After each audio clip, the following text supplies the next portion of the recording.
On a September evening in 1965, within the quiet walls of a modest apartment in Hollywood, a woman of luminous presence was found lifeless, her beauty stilled and her voice silenced at the tender age of 42.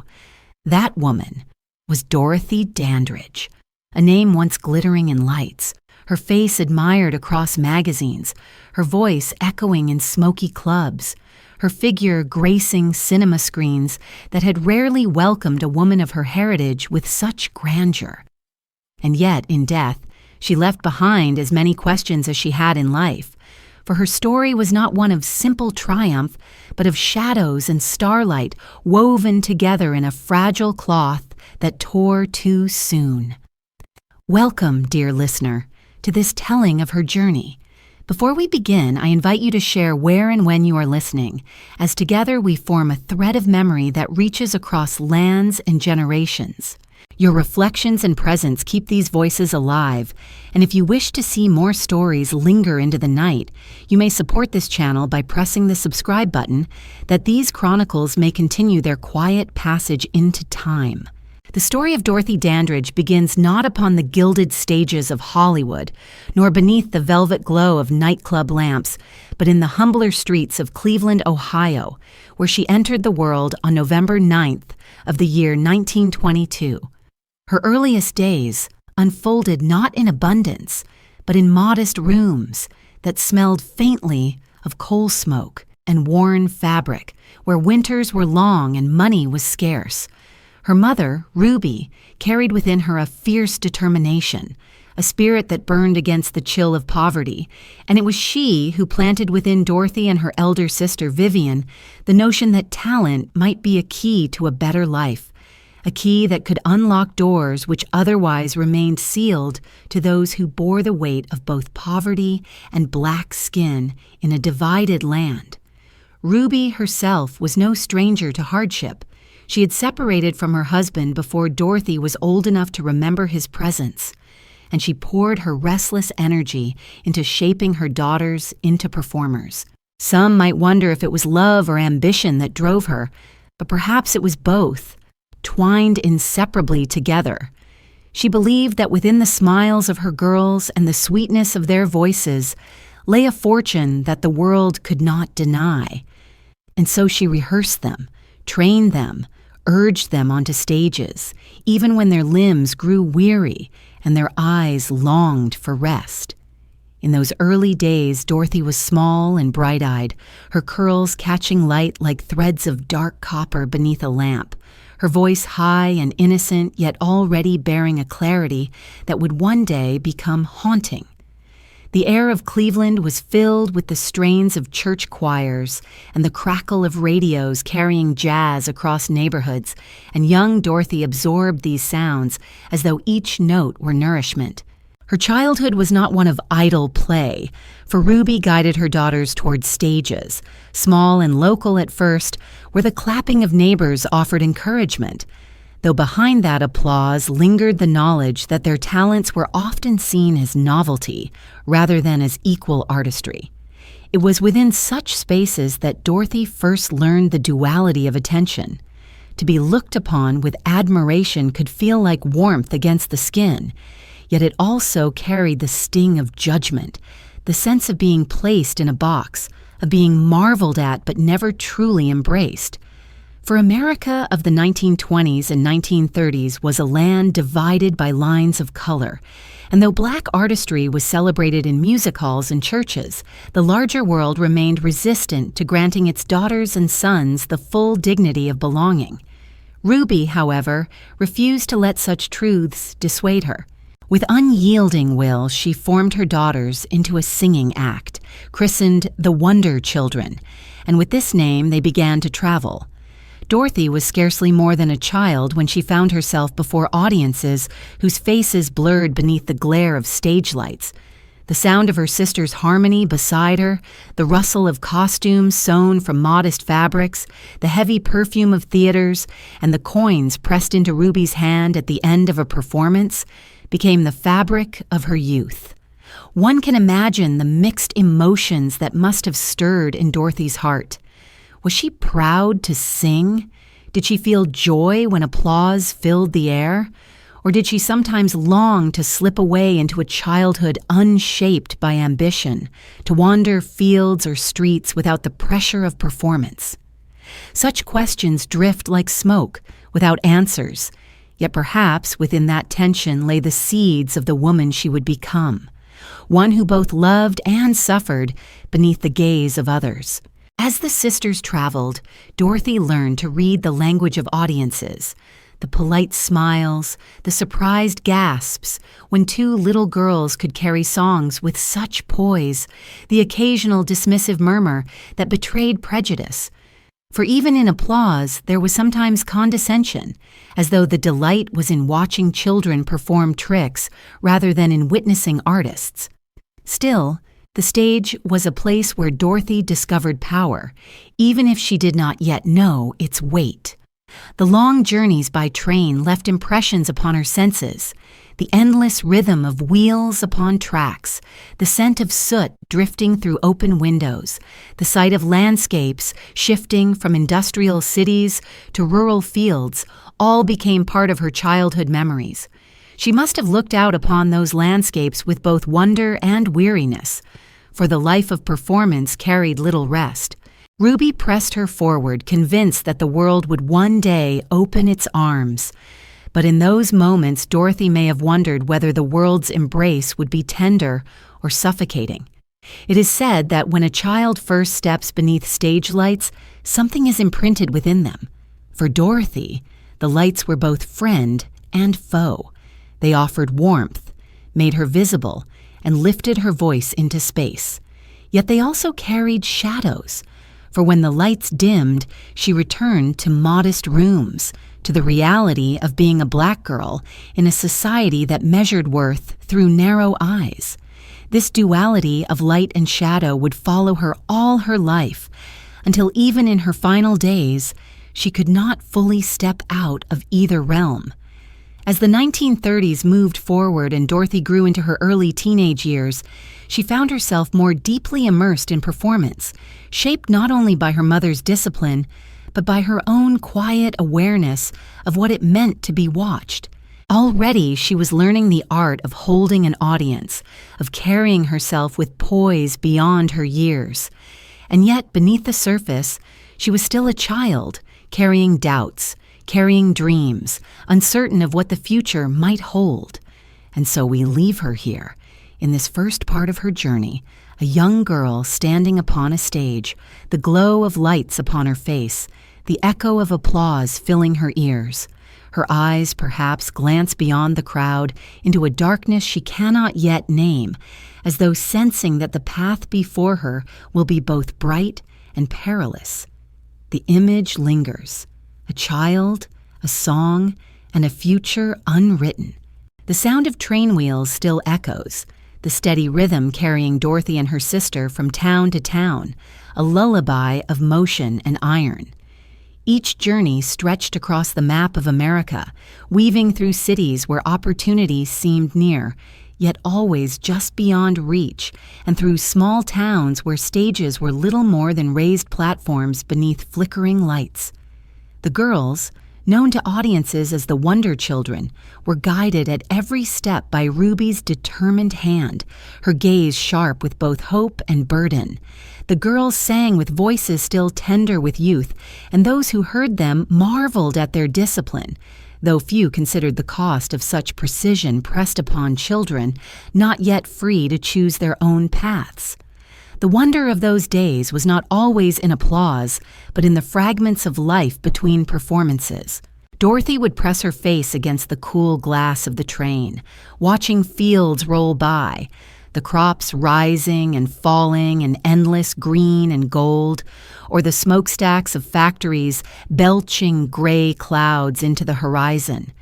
She might have wondered who lived in the houses they passed, who walked the roads that twisted into forests, whether those lives were easier or harder than hers.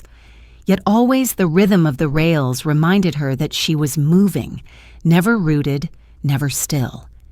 In theaters, the air carried scents of dust, of worn velvet curtains, of perfume dabbed by women in the crowd, of cigar smoke curling lazily above the men who watched. Dorothy and Vivian stepped onto stages wearing costumes stitched by their mothers' hands, their smiles trained, their gestures polished, their voices rising in harmony. The audiences often clapped with delight, calling the girls charming, adorable, even magical. But such praise was not free of shadow. Often it was tinged with novelty, as though their artistry mattered less than the curiosity of two black children performing on stages in a world still bound tightly by segregation. To be praised was not always to be respected. To be admired was not always to be accepted. Ruby, however, absorbed applause as confirmation of her vision.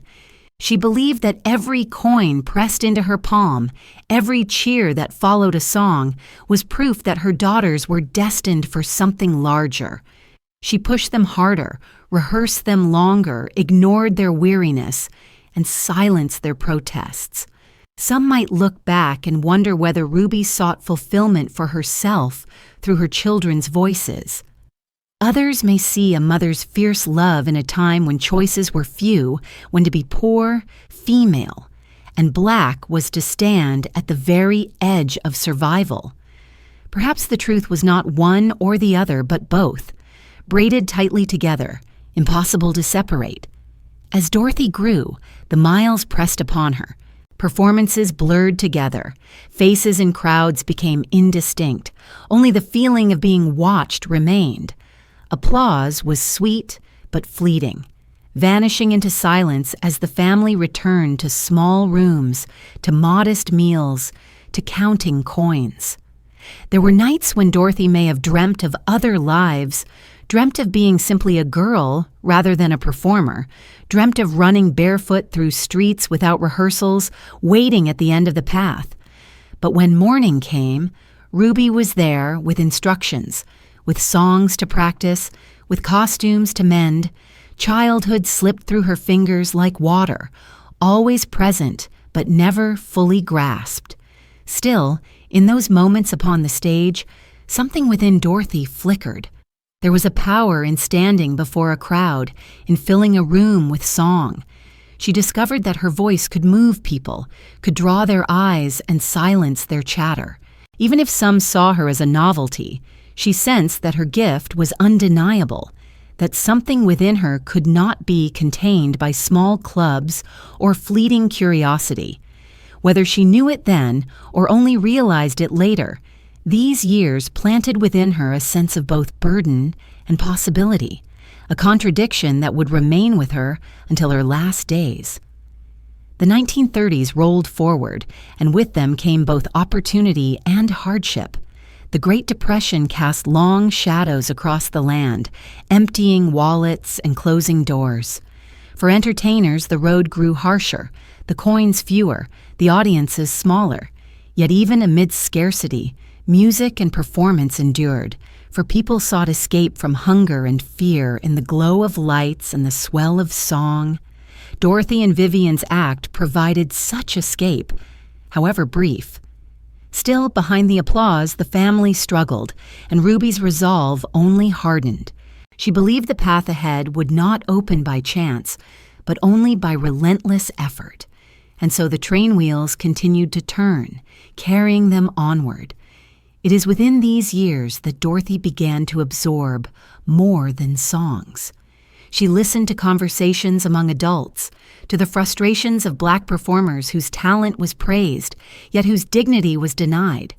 She heard stories of clubs where they were welcome on stage, but forbidden at the front door, of contracts that favored managers over musicians, of dreams bent by prejudice.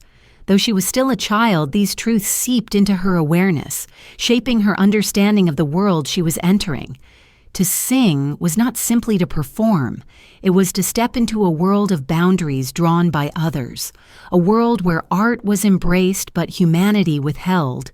And so the Wonder Children carried on, their harmonies echoing across halls and clubs, their train journeys stitching them to the fabric of a nation restless with inequality.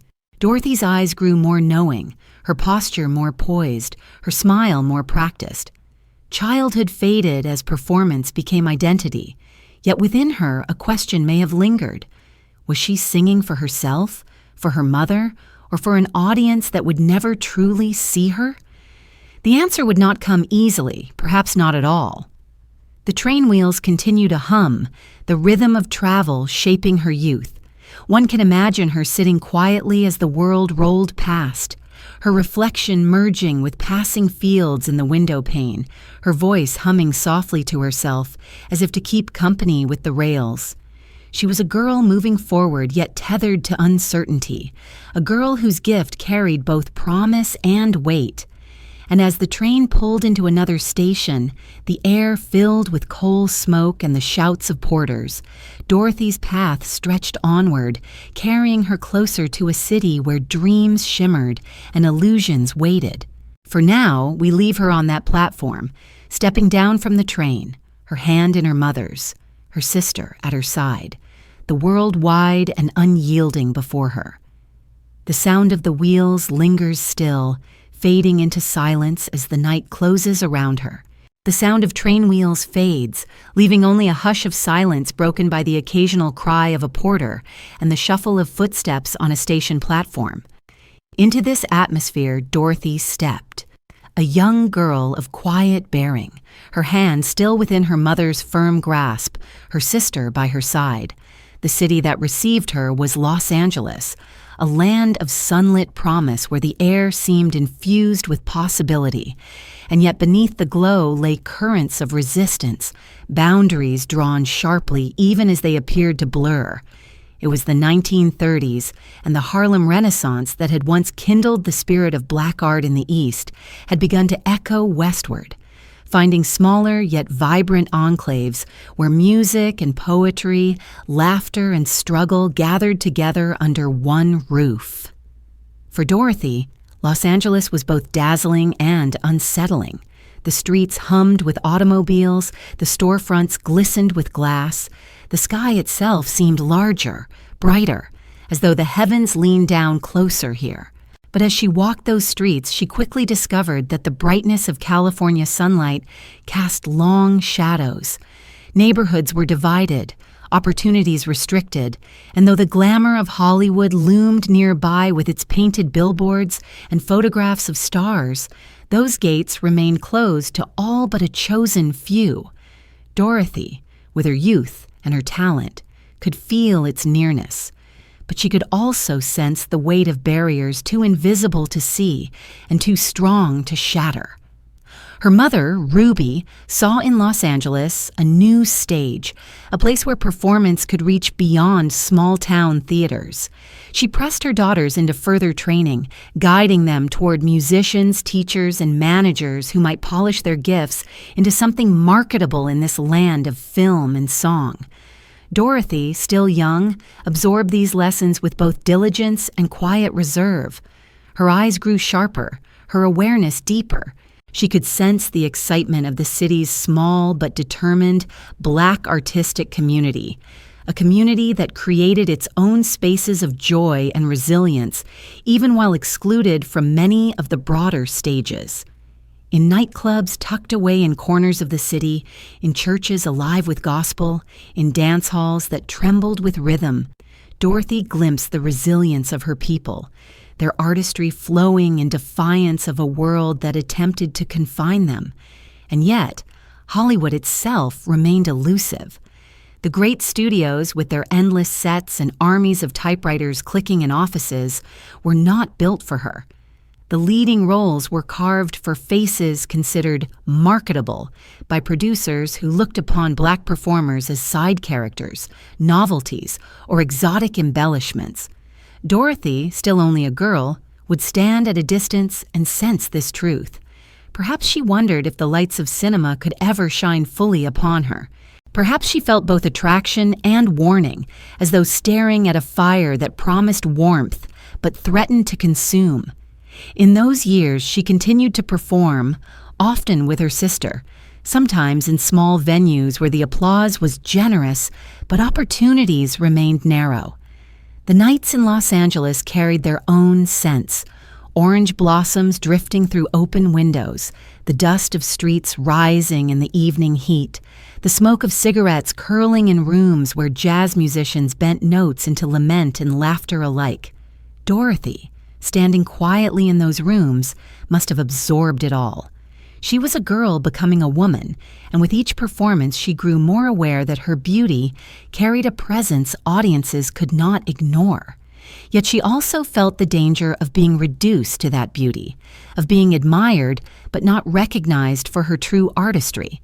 The Harlem Renaissance had left behind a spirit that whispered in Los Angeles, urging artists to resist invisibility, to celebrate Black life even in the face of disdain.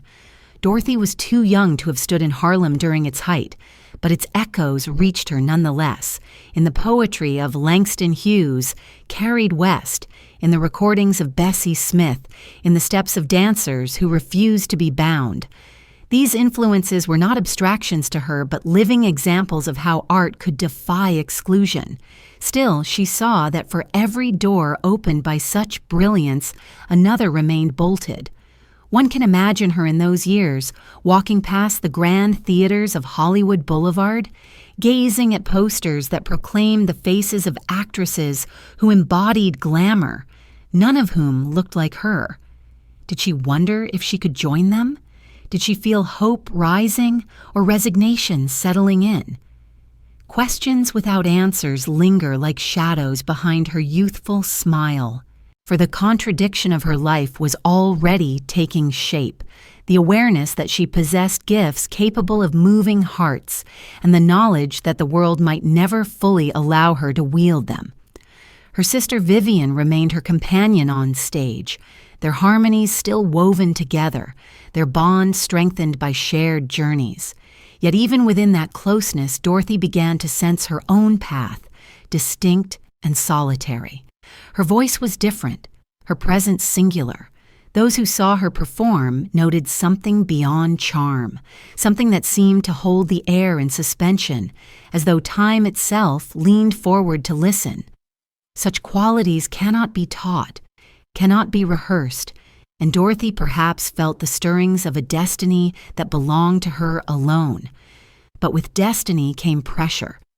Ruby continued to demand more, to urge the girls forward, to treat their future not as a possibility, but as an inevitability. Dorothy obeyed, but within her obedience there may have been longing for rest, for choice, for moments unshaped by ambition. The duality deepened, the love of song against the weight of expectation, the allure of glamour against the reality of exclusion. As she grew older, Dorothy found herself drawn not only to music, but also to the possibility of film. The studios, though reluctant, occasionally opened doors for small parts, uncredited appearances where her beauty adorned the background, but her name was absent from the credits. These glimpses into Hollywood revealed both promise and cruelty. To stand before a camera was to feel seen, immortalized on celluloid. Yet to be uncredited was to remain invisible in history.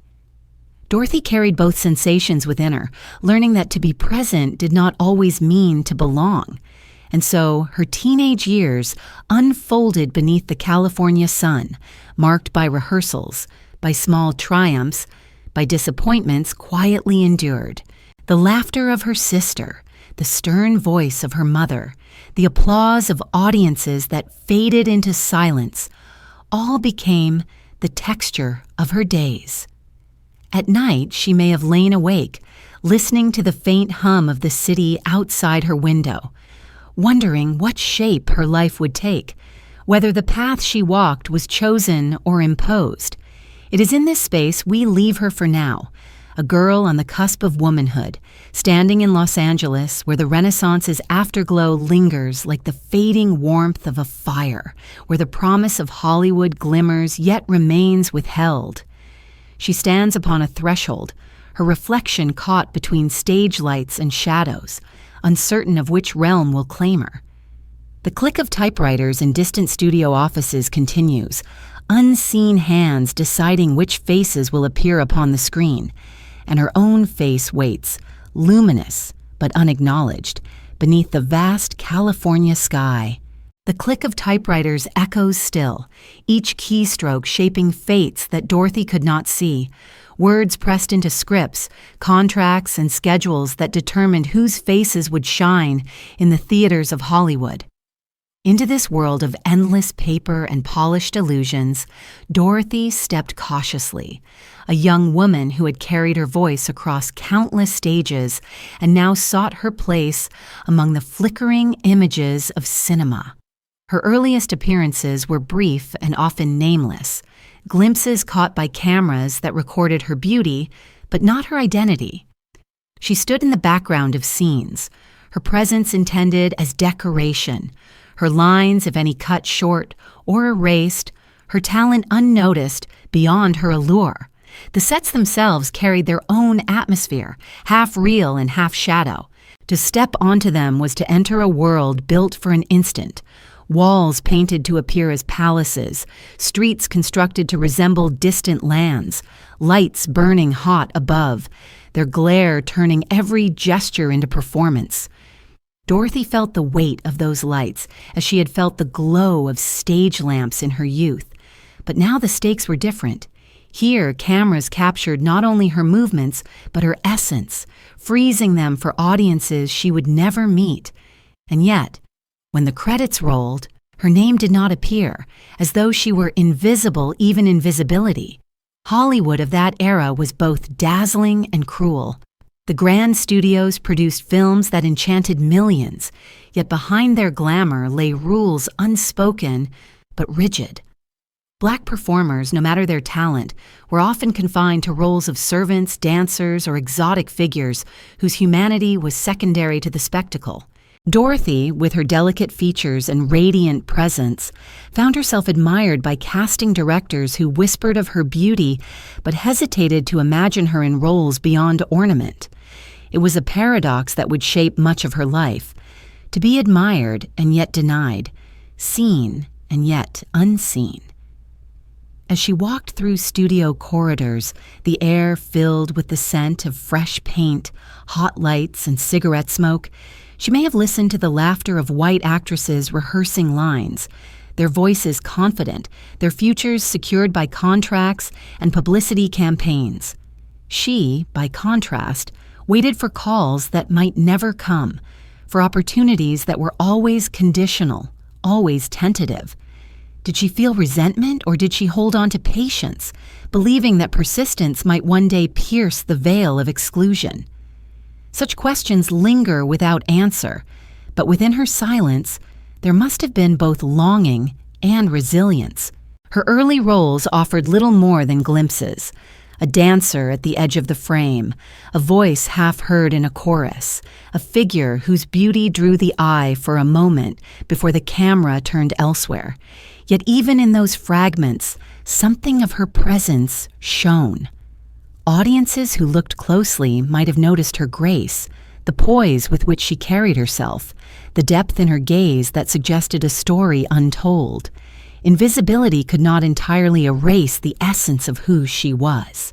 Still, the bitterness of being overlooked must have seeped into her spirit. To stand beneath the hot glare of lights, to perform as directed, to watch her image pass briefly across screens, only to vanish without acknowledgement, was to experience the contradiction of her life with painful clarity. She knew her worth, yet the world refused to affirm it. She felt the stirrings of greatness, yet greatness was withheld.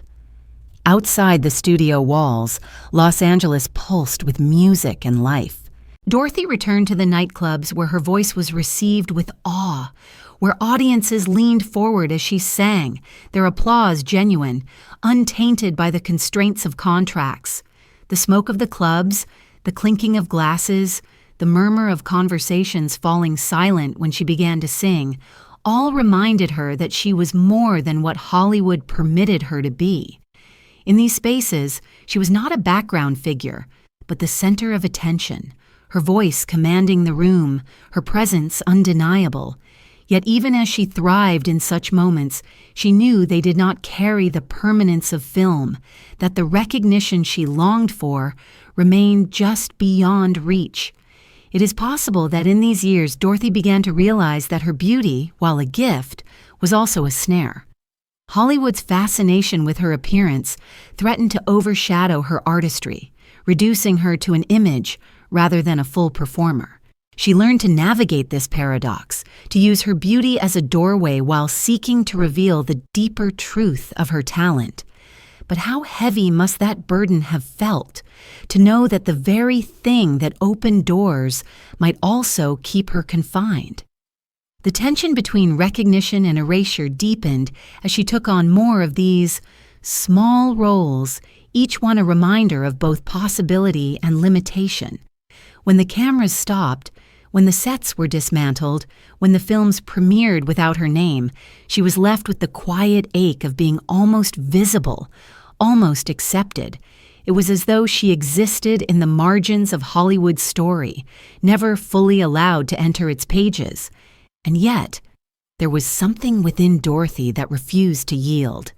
She continued to walk into studios, to stand beneath lights, to lend her presence even to fleeting moments. Perhaps she believed or hoped that one day the camera would linger, that one day the script would place her at the center, that one day the applause would not vanish into silence but echo into permanence. The path was uncertain, but she walked it still, carrying both the pain of exclusion and the quiet fire of resilience. As these early years passed, Dorothy grew more attuned to the world around her, to the subtle ways in which opportunity was rationed, to the invisible barriers that kept her from ascending fully. She learned to carry herself with dignity even when dignity was denied, to maintain grace in the face of dismissal.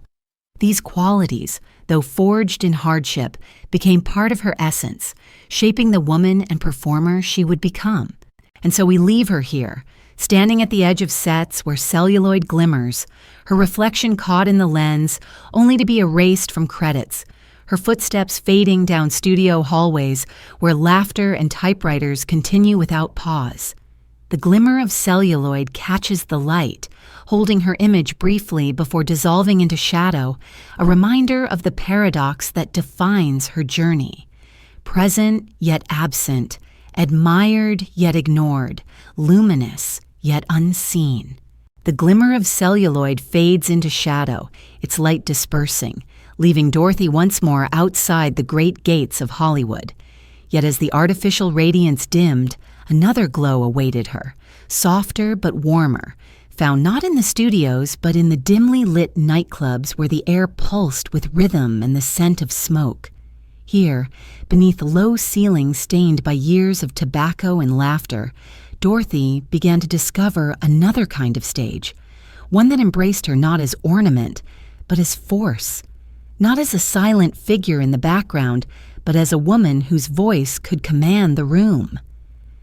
The nightclubs of Los Angeles carried their own atmosphere, different from the polished illusion of film sets.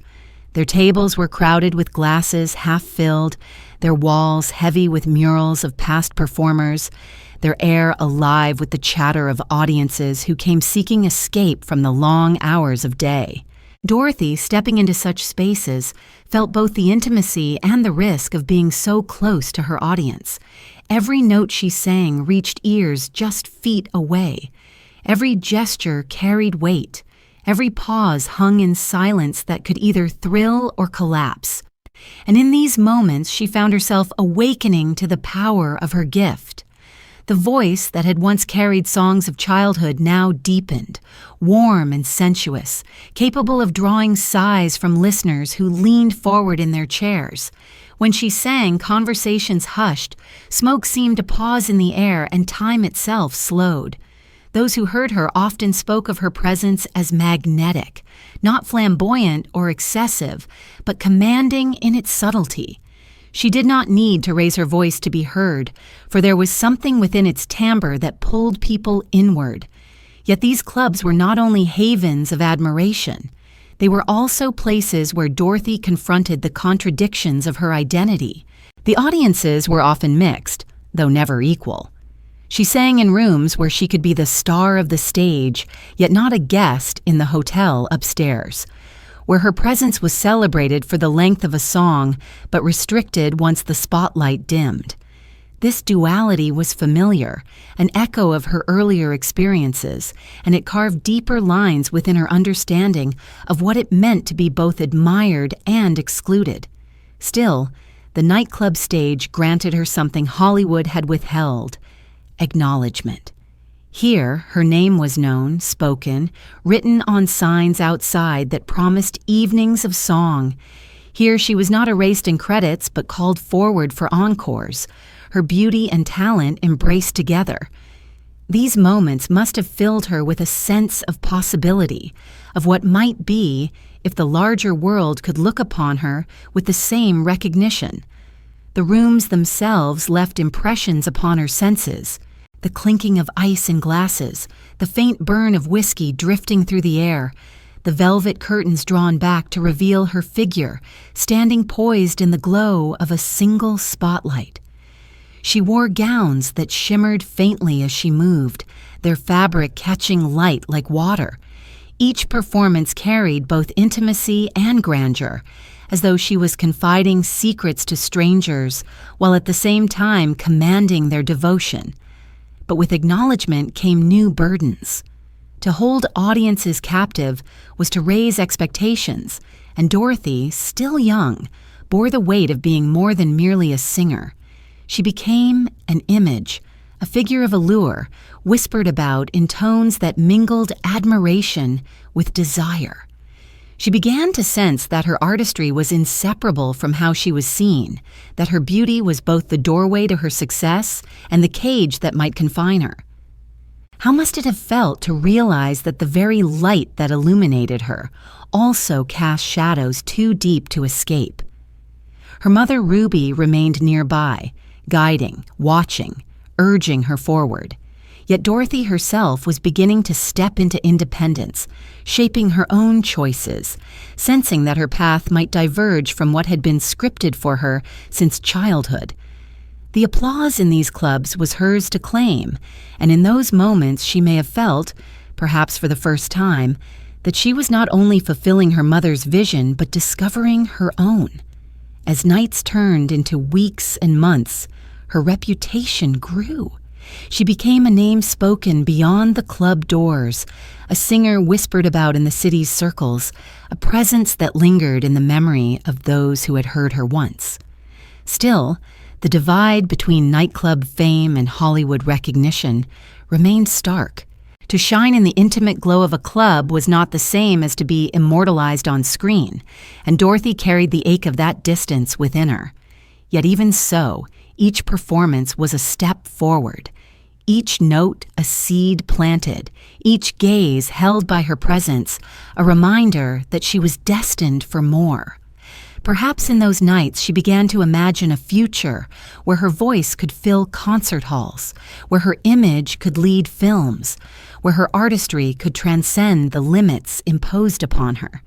Dreams do not arrive fully formed but grow slowly, nurtured by small victories, by the flicker of belief in moments otherwise heavy with doubt. Dorothy's dreams may have taken shape in these rooms, carried by melodies into the smoky air, sustained by applause that reminded her she was seen. If only here, if only now. And yet, even as she found strength in song, the paradox of her existence remained unresolved. To perform was to taste freedom, but freedom was fleeting, bound by laws and prejudices that shaped the world outside the club doors. She could command a room but not a studio, captivate strangers but not dismantle the walls that restricted her. The sweetness of applause carried bitterness too, for it reminded her of what remained out of reach. As one evening ended, the spotlight dimmed, the curtains closed, and the audience dispersed into the night, Dorothy was left in the quiet of backstage rooms, the air heavy with lingering smoke, the faint echo of applause still in her ears. She must have sat for a moment in silence, reflecting on what had passed and what was yet to come. Did she feel triumphant, or weary, Or both? Did she sense that these nights were merely the beginning, or did she fear they might be the height of what the world would allow her? The image remains: Dorothy, standing at the edge of a stage, the spotlight fading, her silhouette etched in shadow. The room falls silent, yet within her there is still music, still fire, still longing. The night is unfinished, her journey unresolved. The next step awaits, though its path is uncertain, as all paths are for those who dare to dream beyond the walls placed before them. The spotlight fades, leaving Dorothy's silhouette in shadow, yet as she steps from the stage, another kind of light enters her life, softer and more intimate, the glow of affection entwined with promise. It was during these years, when her reputation in nightclubs had begun to blossom, that she encountered Harold Nicholas, one half of the famous Nicholas brothers, a dance duo whose acrobatics and rhythm dazzled audiences across America. Harold, graceful and charismatic, moved with a confidence that seemed to defy gravity, while Dorothy carried a presence that stilled the air with song. Their meeting was like the crossing of two currents, one in motion, one in stillness, both carrying within them a force that drew them together. Theirs was a union born of youth and desire, of shared stages and parallel dreams. Dorothy, still emerging from the weight of her mother's ambitions, may have seen in Harold a companion who understood the demands of performance, the exhaustion of rehearsals, the hunger of applause. Harold, already a celebrated figure, may have looked upon Dorothy as luminous and captivating, a woman whose beauty and poise matched the rhythm of his own artistry. The two were married in 1942 in a ceremony that promised hope for a future not yet touched by the hardships to come. Marriage, however, did not bring the stability Dorothy longed for. Harold, whose career often pulled him into tours and performances, was not always present, and his charm carried with it a tendency toward distraction, toward indulgence, toward choices that weighed heavily upon his wife. Dorothy, for her part, was not only a young bride, but also a woman still grappling with her identity, still striving to secure her place in a world reluctant to recognize her. The union carried joy, but beneath its surface ran currents of strain, of absences and betrayals, of promises made but not always kept. In 1943, Dorothy gave birth to her daughter, Harilyn. The moment of her arrival must have filled Dorothy with tenderness, a sense of life renewed, of purpose deepened. Yet fate dealt a harsh hand, for Harilyn was born with brain damage that would leave her requiring lifelong care. This truth, delivered to a mother who had dreamed of sharing songs and laughter with her child, brought both sorrow and strength. Dorothy embraced her role with devotion, but the weight of her daughter's condition pressed heavily upon her spirit. The sounds of that time were not only of applause, but also of lullabies sung in dimly lit rooms, of a child's laughter mingled with cries, of doctors' voices offering diagnoses without comfort. Dorothy held her daughter with love that was unshaken, but the knowledge that Harilyn's future would never be easy carved lines of grief into her heart. She carried the dual burdens of performance and motherhood, of pursuing a career in a world of prejudice while ensuring her child was not abandoned to neglect. Few could understand the depth of such responsibility, and Dorothy bore it with a grace that was both visible and invisible. Her marriage to Harold strained further under this weight. His absences grew, his devotion faltered, and Dorothy found herself increasingly alone, her strength stretched between the demands of audiences and the needs of her daughter. The glamour of her life on stage was counterbalanced by nights of solitude, by worries over bills, by the ache of a partner who could not or would not share the full measure of her burden. The very qualities that had drawn her to Harold, his charm, his energy, his freedom, became shadows that left her isolated.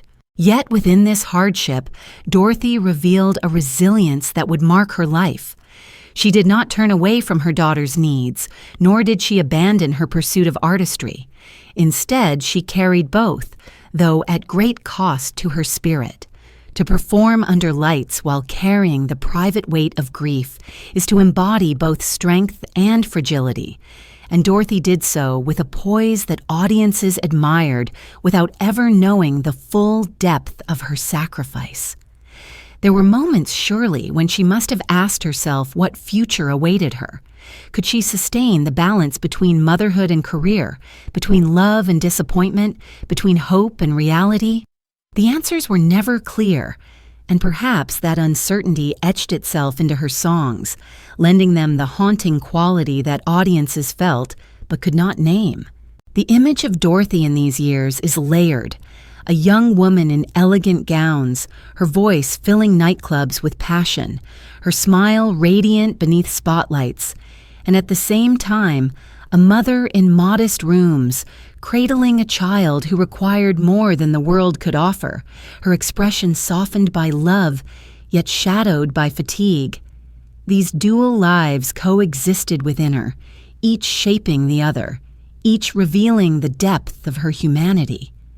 The marriage with Harold, already fragile, eventually crumbled beneath the weight of infidelity and neglect. Dorothy, unwilling to sacrifice her dignity further, chose separation. She walked away not only from a husband, but from an illusion, recognizing that love, though powerful, could not mend what had been fractured too deeply. The end of her marriage did not bring relief, for it left her to carry her burdens alone, but it also affirmed her strength, her refusal to be diminished by disappointment. As the years passed, the sounds of her life continued to shift. On stage, applause rang as loudly as ever, while at home, the quiet murmur of a child's voice and the rustle of bills on a table reminded her of responsibilities unshared. She moved forward with a determination that was at once admirable and heartbreaking, for it revealed how much she was willing to endure in pursuit of both art and love, and how much the world demanded from her without offering equal return. And so we leave her in this moment, her daughter asleep in a nearby room, the faint light of a lamp casting long shadows across the floor, her own thoughts drifting between past disappointments and future uncertainties. The sound of a child's laughter lingers faintly in the air, echoing into silence, a reminder of both joy and sorrow, of hope and loss, of the tender yet unrelenting balance that defined her life. The sound of her daughter's laughter fades into silence, leaving Dorothy once more at the threshold of decision, compelled to turn her gaze outward toward the uncertain glow of Hollywood. Though her heart remained bound to the small apartment where Harilyn slept and stirred, Dorothy could not abandon the other life that called to her, the life of stages, cameras, and audiences.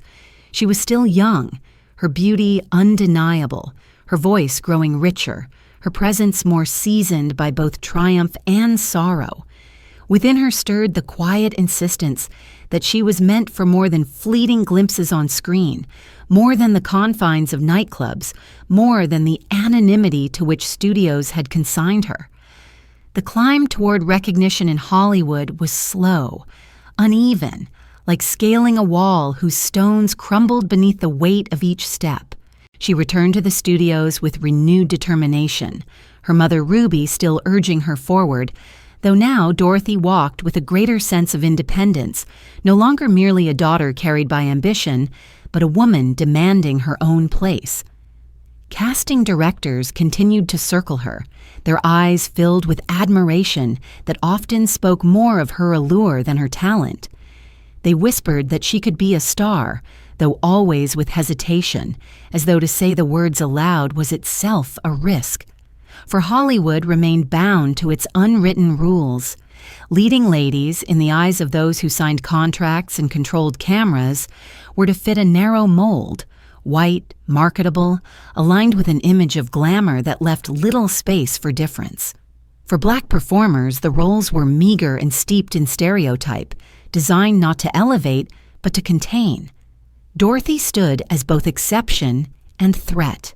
Her beauty was unlike what white America expected from its prejudices. Her elegance disrupted the easy dismissal of Black women as secondary figures. This contradiction left producers both fascinated and uncertain, caught between the promise of her presence and the fear of transgressing boundaries. And so Dorothy found herself waiting, listening to the rustle of scripts left unopened, enduring promises that dissolved into silence. Her auditions revealed her ability, her screen tests confirmed her magnetism, yet the roles that could showcase her remained withheld. She was offered parts that asked her to serve rather than shine, to embody stereotypes rather than characters. Each offer was a reminder of the world's limits, and each refusal was both defiance and sacrifice. Yet even as opportunities faltered, her name began to circulate. Whispers spread among those who frequented clubs and theaters, among those who sought fresh faces for films. Her image appeared in small magazines. Her performances drew attention from critics who sensed that beneath the surface of nightclub glamour lay something deeper. Dorothy herself must have felt the tension of waiting, the slow build of anticipation that promised recognition yet delayed its arrival. The nights of this period were restless. In her apartment, with her daughter asleep, Dorothy may have sat by the window, listening to the hum of Los Angeles outside, the distant roar of automobiles, the occasional whistle of a train, the voices drifting from sidewalks. She may have thought of the applause she had already earned, of the doors that remained closed, of the possibilities that shimmered like stars beyond reach. Did she believe she would one day cross that threshold, or did she fear the world would always keep her waiting? Such questions linger, unanswered, like the silence after applause. But with each small step forward, her presence grew harder to ignore. Audiences who had glimpsed her once remembered her, spoke of her, sought her again. Musicians who performed alongside her recognized her gift. Studio figures who dismissed her one day returned the next, compelled by her persistence. Recognition, though reluctant, gathered around her like clouds, forming before a storm, uncertain yet undeniable. Within herself, Dorothy must have carried both pride and doubt. Pride that she had reached this point through resilience, through nights of song and days of rejection, through the burdens of motherhood borne with devotion, doubt that the world would ever truly open its arms, that Hollywood would ever grant her the roles her talent deserved. This duality of hope and skepticism, of confidence and fear, became part of her essence, reflected in the depth of her gaze, in the haunting timbre of her voice, in the poise with which she carried herself. The emotional peak of these years lay not in grand triumphs, but in the small victories that hinted at what could come. An audience rising to its feet at the end of a song, a critic's note that singled her out among a crowd, a studio head who paused longer than expected before turning away. Each moment was fragile, fleeting, yet it affirmed that she was seen, if only briefly. These fragments formed the foundation upon which she continued to build, a foundation both strong and uncertain, like stone laid upon shifting ground. And yet the cost of this climb was heavy. To strive for recognition in a world that withheld it was to live in constant tension, to carry the weight of dreams deferred. Dorothy bore this with grace, but within her must have been weariness. The ache of persistence stretched thin, the longing for certainty in a life defined by uncertainty. The applause of nightclubs sustained her spirit, but the silence of studios tested her patience. It is in this tension we leave her now, a woman at once luminous and restless, standing between the glow of recognition and the shadow of exclusion. On a desk nearby lies a script, unopened, its pages filled with words meant for another face, another name. Dorothy's eyes may linger upon it, her fingers brushing its cover, wondering if the next one will bear her name, if the next door will open, if the next light will shine fully upon her. The rustle of paper is faint, like a whisper of promise, unresolved and uncertain, as the night closes around her once more. The rustle of the unopened script lingers in the air, its promise uncertain, its silence heavy, Yet from such silence there soon emerged a moment that would change everything. For after years of waiting in shadows, Dorothy's path opened toward a role that would not merely showcase her beauty or her voice, but would etch her name into the annals of cinema history. The year was 1954, and the film was Carmen Jones. It was a project both daring and unexpected, adapted from the opera, Carmen yet set within the frame of an all-black cast, a rarity in Hollywood's tightly guarded landscape. The part of Carmen was unlike any Dorothy had played before. Carmen was bold, sensual, defiant, a woman whose presence burned brightly and whose passions consumed those around her. To embody such a role required not only beauty, but fire, not only grace, but daring. Dorothy, whose life until then had been marked by restraint and by the constant need to navigate prejudice with caution, stepped into this character as though she had been waiting for her all her life.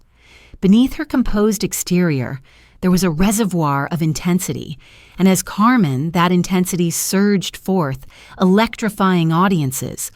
On set, Dorothy's presence was undeniable.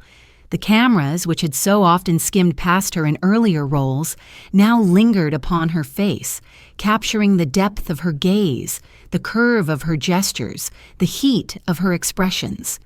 The music swelled, her movements flowed, and the screen glowed with her vitality. For once, she was not confined to the background. She was the story itself, its heartbeat and its flame. The studio lights, once harsh and diminishing, seemed now to illuminate her fully, as though the world had finally turned to look. When Carmen Jones was released, the impact was immediate. Audiences were spellbound, critics astonished. For many, it was the first time they had seen a black actress not in subservient roles, but as the central figure of desire, complexity, and power. Dorothy's performance shattered expectations, her allure undeniable, her artistry clear. She had not simply played Carmen, she had inhabited her, given her flesh and blood, woven her with intensity that could not be ignored. The effect was seismic, and in its wake came a recognition that had long been denied. The pinnacle of this recognition arrived when Dorothy became the first black woman nominated for the Academy Award for Best Actress. The weight of that nomination was immense, not merely for her, but for countless others who had long waited for such a moment. In the quiet of her home, perhaps she held the announcement in her hands, her eyes lingering on the words that confirmed what she had always known, that her talent was worthy of the highest honor.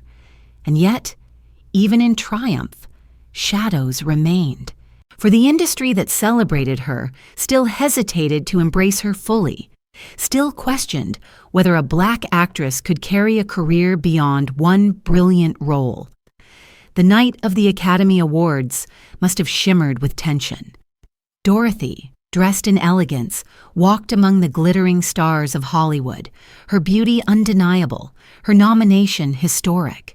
The rustle of gowns, the flash of cameras, the murmur of conversations filled the air. Yet beneath the glamour, she knew the truth, that while her nomination had broken a barrier, the possibility of winning remained slim in a world not yet ready to grant such victory. When the envelope was opened and her name was not called, she smiled with grace, as though accustomed to disappointment. But within her must have been the ache of loss, the knowledge that even her brilliance could not yet overcome the boundaries imposed by prejudice. Still, the nomination itself was transformative. It etched her name into history. It carved her presence into memory. It ensured that she could never again be dismissed as background or novelty. She had stood at the center, and the world had seen her.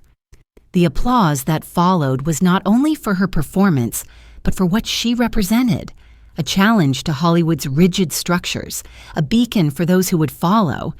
Yet with triumph came a paradox. Having reached such heights, Dorothy might have expected doors to open wide, offers to pour in, opportunities to multiply. Instead, she found the opposite. Hollywood, Uneasy with her power, hesitant to build upon her success, offered her few roles that matched the depth of Carmen. Scripts came, but they were limiting, reductive, asking her once again to diminish herself, to accept roles unworthy of her talent. Each refusal was a wound, yet each acceptance would have been a betrayal of her gift. She stood at a crossroads, her brilliance acknowledged but her path obstructed. One can imagine the quiet evenings after Carmen Jones, when the applause had faded, when the cameras no longer turned toward her, when she sat alone with scripts that carried no promise. Did she feel bitterness at the irony of being celebrated and excluded at once? Did she wonder whether her triumph had been a fleeting moment rather than a new beginning? Such questions without answers hover around her legacy, reminders of the contradictions that defined her life. Yet the memory of Carmen lingered, not only in the reels of film, but in the minds of those who had seen her. Dorothy had embodied more than a character. She had embodied possibility, defiance, transformation. Her performance remained a touchstone, a reminder of what could be, even as the world hesitated to move forward. And so we leave her in this moment, poised between triumph and frustration, her face still glowing in the afterimage of the screen, her name still echoing in the halls of the academy, yet her future uncertain. The sound of rustling gowns at the awards ceremony lingers, her name spoken on many lips, but not in the final envelope. The applause fades into silence, unresolved, as Dorothy waits once more at the threshold of promise and denial. The applause from that long night at the academy faded, and in its place lay a silence that felt heavy, filled not with rejection but with hesitation, as though the world had spoken her name aloud only to withdraw it again. Dorothy returned from the glittering ceremony not with the certainty of doors swinging open, but with the paradox of fame pressed upon her like a garment that did not fit. She was celebrated and yet constrained, admired but not embraced. Her face appeared on magazine covers, her beauty written of in glowing terms, her name whispered with fascination. She had become an icon, a figure who embodied both glamour and possibility. And yet, the very industry that celebrated her hesitated to cast her again with the same daring that had birthed Carmen Jones. Fame itself is a strange and delicate thing. It glitters outwardly, yet it corrodes when the core it surrounds is denied fulfillment. For Dorothy, fame carried the thrill of being known, of walking into rooms where heads turned, of reading articles that praised her elegance. But beneath the surface, it carried a bitterness, for the recognition was often shallow, confined to her appearance rather than her artistry. She was lauded as a beauty, as a symbol of allure, but seldom as an actress of depth, seldom as a performer of substance. Even as she ascended into the public eye, she sensed that the ground beneath her remained unstable. In these years, Dorothy encountered the rigid rules that governed fame for a black woman in mid-century America. Studios feared to cast her opposite white men in roles of romance, fearing the backlash of a society still gripped by segregation. Contracts, when they came, carried unspoken boundaries. She might sing, she might enchant, but she must not disrupt the fragile illusions of those who controlled the screens. In her private life, too, she was bound by these rules. Love itself became perilous, for to be seen with men of power or of influence, particularly if they were white, was to invite whispers, scandal, and censure. Yet Dorothy was not a woman who could live only within boundaries. She carried herself with an elegance that made restriction seem absurd, as though the walls placed around her could not contain the force of her presence. She stepped into nightclubs still, filling rooms with her voice, reminding those who heard her that she was not merely an image but a soul, that behind the face was a woman of feeling, of artistry, of yearning. In those spaces she may have felt freer than on any studio lot, for here the applause was not bounded by contracts but by admiration alone. And yet the paradox deepened. For fame drew attention not only to her gifts, but to her private life, magnifying every choice, every companionship, every gesture.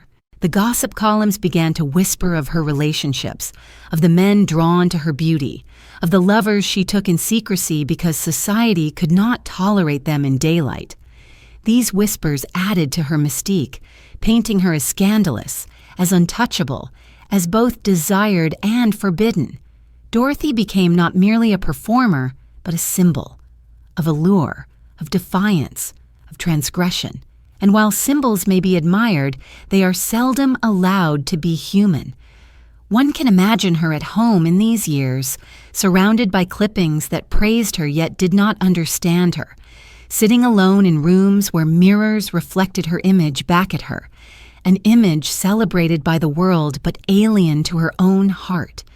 Did she feel pride in her fame, or did she feel it as a burden? Did she believe she was blazing a trail, or did she sense that she was being consumed by an image that left little space for her true self? Such questions hover like smoke, refusing resolution. Her beauty, which had opened doors, now became a cage of expectation. Directors saw her not as versatile, but as fixed, a type, an image, a body. They marveled at her presence but hesitated to imagine her as anything beyond the roles they deemed acceptable.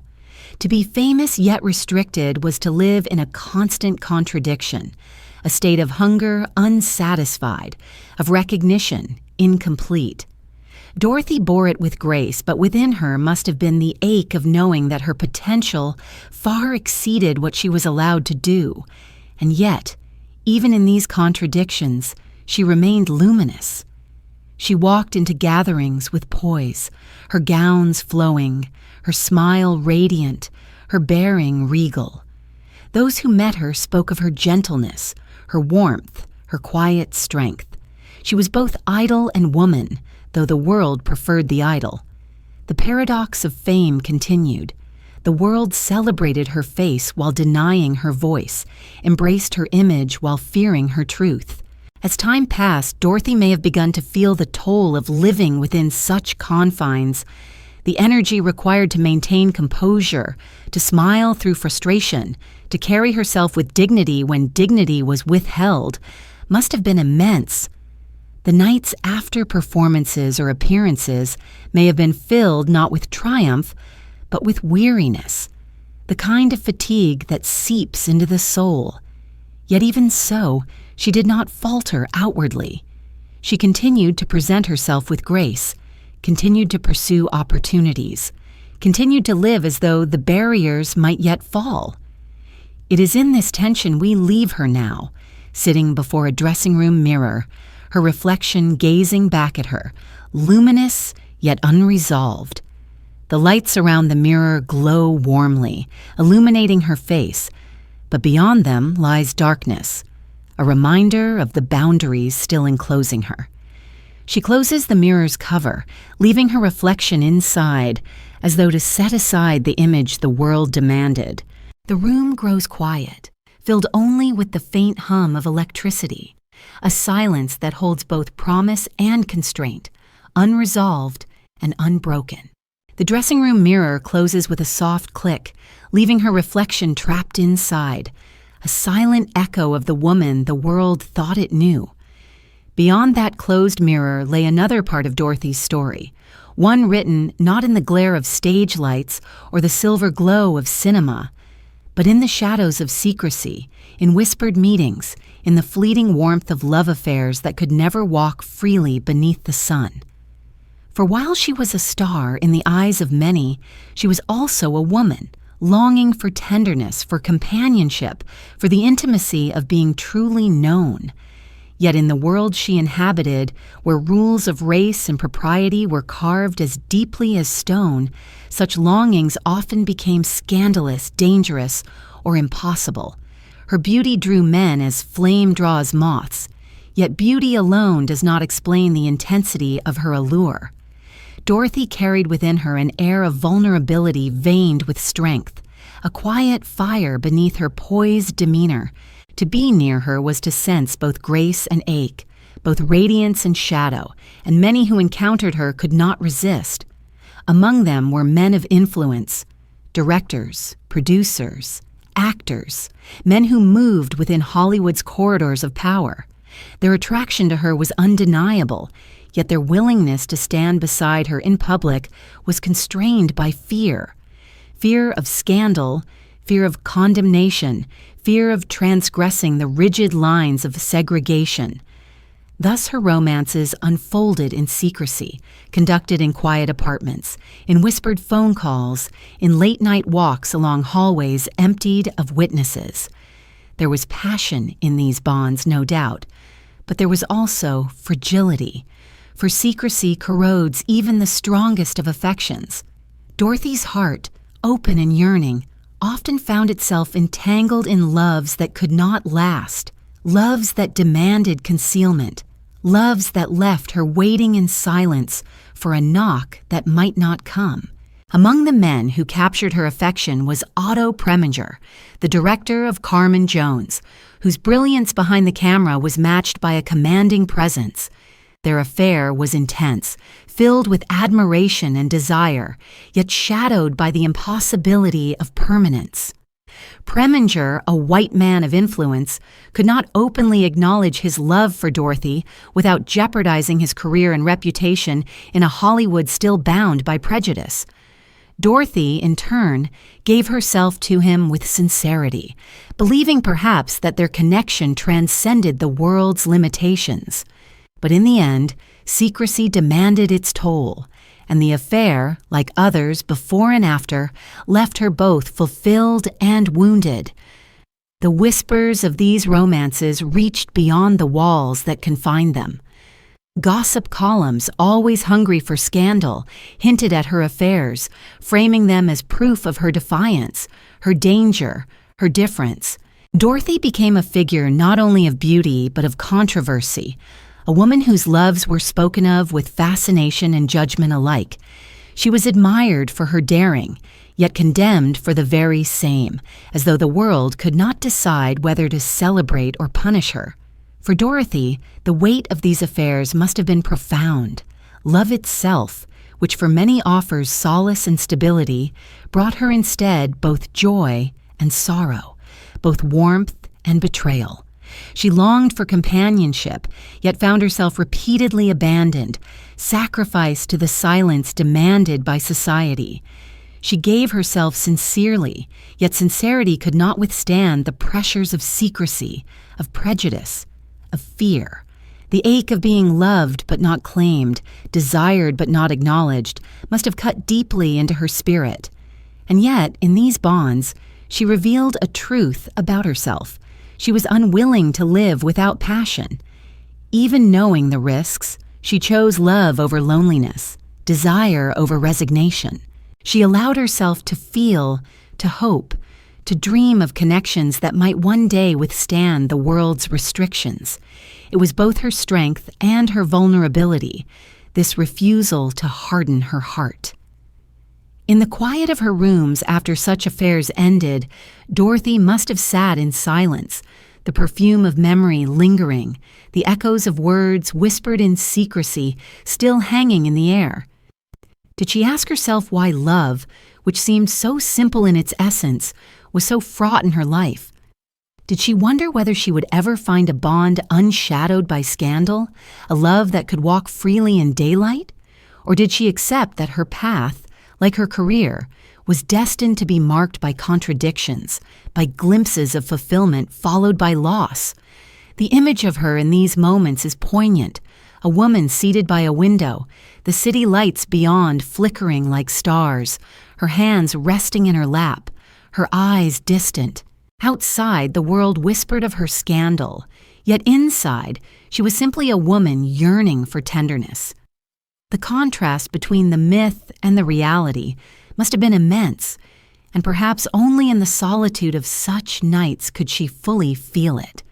These affairs, while scandalous to the world, were not simply transgressions. They were reflections of Dorothy's humanity, her need for connection, her defiance of boundaries that sought to deny her joy. To reduce them to gossip, is to miss their truth. That within the shadows of secrecy, she sought what every heart seeks, to be known, to be loved, to be cherished. And so we leave her here, footsteps fading down a studio corridor late at night, the air still heavy with the warmth of an encounter that cannot be spoken of in daylight. The silence of the hallway lingers, filled with echoes of laughter and whispers now gone, leaving only the sound of her heels upon the floor, a sound that fades into the distance, unresolved and unanswered. The sound of her footsteps fades into the silence of the studio corridor, the walls closing in behind her, leaving her alone with the weight of whispers that follow wherever she goes. From those secret spaces of passion, Dorothy stepped again into the unforgiving light of public life, where her presence was measured not only by her performances, but by what she represented. To Hollywood, she was a curiosity, a symbol of allure framed by limitation. To Black audiences across America, she was something else entirely, a beacon, a figure who had breached barriers and stood before the world with dignity and grace in an age when few were permitted such visibility. The weight of being a symbol is heavy. For Dorothy, it meant that every role, every performance, every public appearance carried with it expectations beyond her own desires. Black communities, weary of seeing themselves reduced to stereotypes or erased entirely, looked upon her with pride and with hope. She embodied the possibility of dignity upon the screen, of complexity and elegance, of humanity that transcended caricature. They longed for her to succeed, to prove that the world could not forever confine them to shadows. Dorothy knew this, and she bore it with seriousness, for she understood that her triumphs were never entirely her own, and her failures were felt by many. At the same time, Hollywood itself resisted her ascent, as though the industry could not bear to allow her full humanity. Roles were offered sparingly, and when they came, they often carried subtle degradations, asking her to embody tropes rather than truth. When she resisted, when she refused to accept roles unworthy of her talent, she was branded difficult. When she agreed, she risked disappointing those who saw her as a symbol of resistance. It was a narrow and treacherous path, one that required grace beyond measure, a path that no white actress of her generation was asked to walk. Her fame carried contradictions even within the simplest moments. She could walk into a room and silence it with her beauty, yet she could not rent a room in the hotels where she performed. She could appear on stage as the star attraction, yet be refused service at the same club's dining hall. These daily humiliations chipped away at the illusion of glamour, reminding her constantly of the boundaries that no applause could erase. And still, she walked forward with poise, her bearing regal, her composure unshaken in public even as her heart bore the bruises of exclusion. Dorothy's life in these years was shaped not only by the roles she played, but by the headlines written about her. Newspapers celebrated her elegance while simultaneously questioning her choices, measuring her against standards no one else was required to meet. She was expected to be flawless, yet was judged harshly for every misstep. She was adored as a beauty, but criticized for her loves, admired for her talent, but denied the platforms to display it fully. Such contradictions pressed upon her like invisible hands, pulling her in opposing directions, demanding she be everything and nothing at once. And yet, within these tensions, Dorothy carved out a space for herself. She remained a performer, continued to sing, continued to take roles where she could, continued to remind the world that she was not merely an image, but an artist. Those who watched her closely sensed the depth beneath the surface, the quiet strength that had carried her from the stages of childhood to the nomination that placed her name among legends. Even when Hollywood faltered in its recognition, those who saw her performances could not deny her presence. But symbols are seldom granted rest. Dorothy carried not only her own ambitions, but the longing of a people. the expectations of audiences who sought justice through her success. Did she feel pride in this burden, or did she sometimes long to set it aside, to be simply herself without the weight of representation? Perhaps both, for pride and weariness often dwell side by side, and the deeper the responsibility, the more profound the fatigue. One can imagine her standing backstage before a performance, the murmur of the audience beyond the curtain, her gown adjusted, her breath steadying. In that moment, she must have known that she was not stepping onto the stage merely for herself, but for countless others, each note carrying with it the hope that the world might change, even if only a little. Yet at the same time, she must have longed for the freedom to sing only for her own joy, unencumbered by symbolism. Such is the paradox of trailblazers. They open doors, yet often walk through them alone, burdened by expectations that others will one day inherit without ever knowing the full cost. The emotional height of these years lies not in a single performance or headline, but in the quiet resilience with which she bore this duality. She stood in the glare of lights that celebrated her, and in the shadows of laws that diminished her, carrying both with equal poise. Her very existence in those spaces was defiance, a refusal to disappear, a declaration that beauty, talent, and humanity were not bound by race. Yet the toll was unrelenting, carving itself into her spirit even as she smiled and sang. And so we leave her here, standing in a room where newspapers whisper her name, where photographs of her face are pinned to walls, where both adoration and condemnation swirl around her like restless winds. In her hand she holds a paper, its headline carrying her likeness, its words a mixture of praise and scrutiny. She lowers the paper, the whisper of its pages folding into silence, and the sound that lingers is not applause, but the faint rustle of newsprint carried away by the wind, unresolved and unstill. The rustle of newsprint fades into the silence of her room, leaving Dorothy with only the hollow stillness that follows public acclaim. For all the magazines that carried her image, for all the articles that praised or questioned her, there was one truth that remained hidden from the glittering facade: her struggles with money. Fame had brought her applause, but applause did not pay the rent, did not settle accounts, did not secure the future of her daughter. The paradox deepened, for she was admired as a woman of elegance and glamour. Yet beneath the surface she lived with the weight of mounting financial troubles, betrayed by those who should have guided her, abandoned by a system that celebrated her beauty but offered no safety. Money had always been fragile in her life. From the earliest days of childhood, when Ruby counted coins earned from performances, Dorothy had known that applause and sustenance were not always aligned. Now, as a woman who had stood upon the stage of the Academy Awards, she discovered that even at the peak of her recognition, she was not immune to mismanagement and deceit. Trusted advisors squandered her earnings, contracts were unfair, and the little she was able to secure was consumed by expenses that seemed only to grow. The care of her daughter Harilyn, whose needs were constant and demanding, weighed heavily, for institutions required payments that far exceeded the income that trickled into Dorothy's hands. Her financial world became one of unopened envelopes gathering upon desks, bills waiting in silence, collectors knocking softly yet persistently upon doors.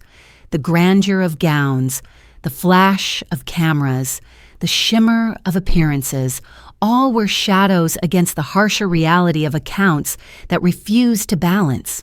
How must it have felt to be seen by millions as a star, and yet to feel within one's home the creeping anxiety of unpaid debts?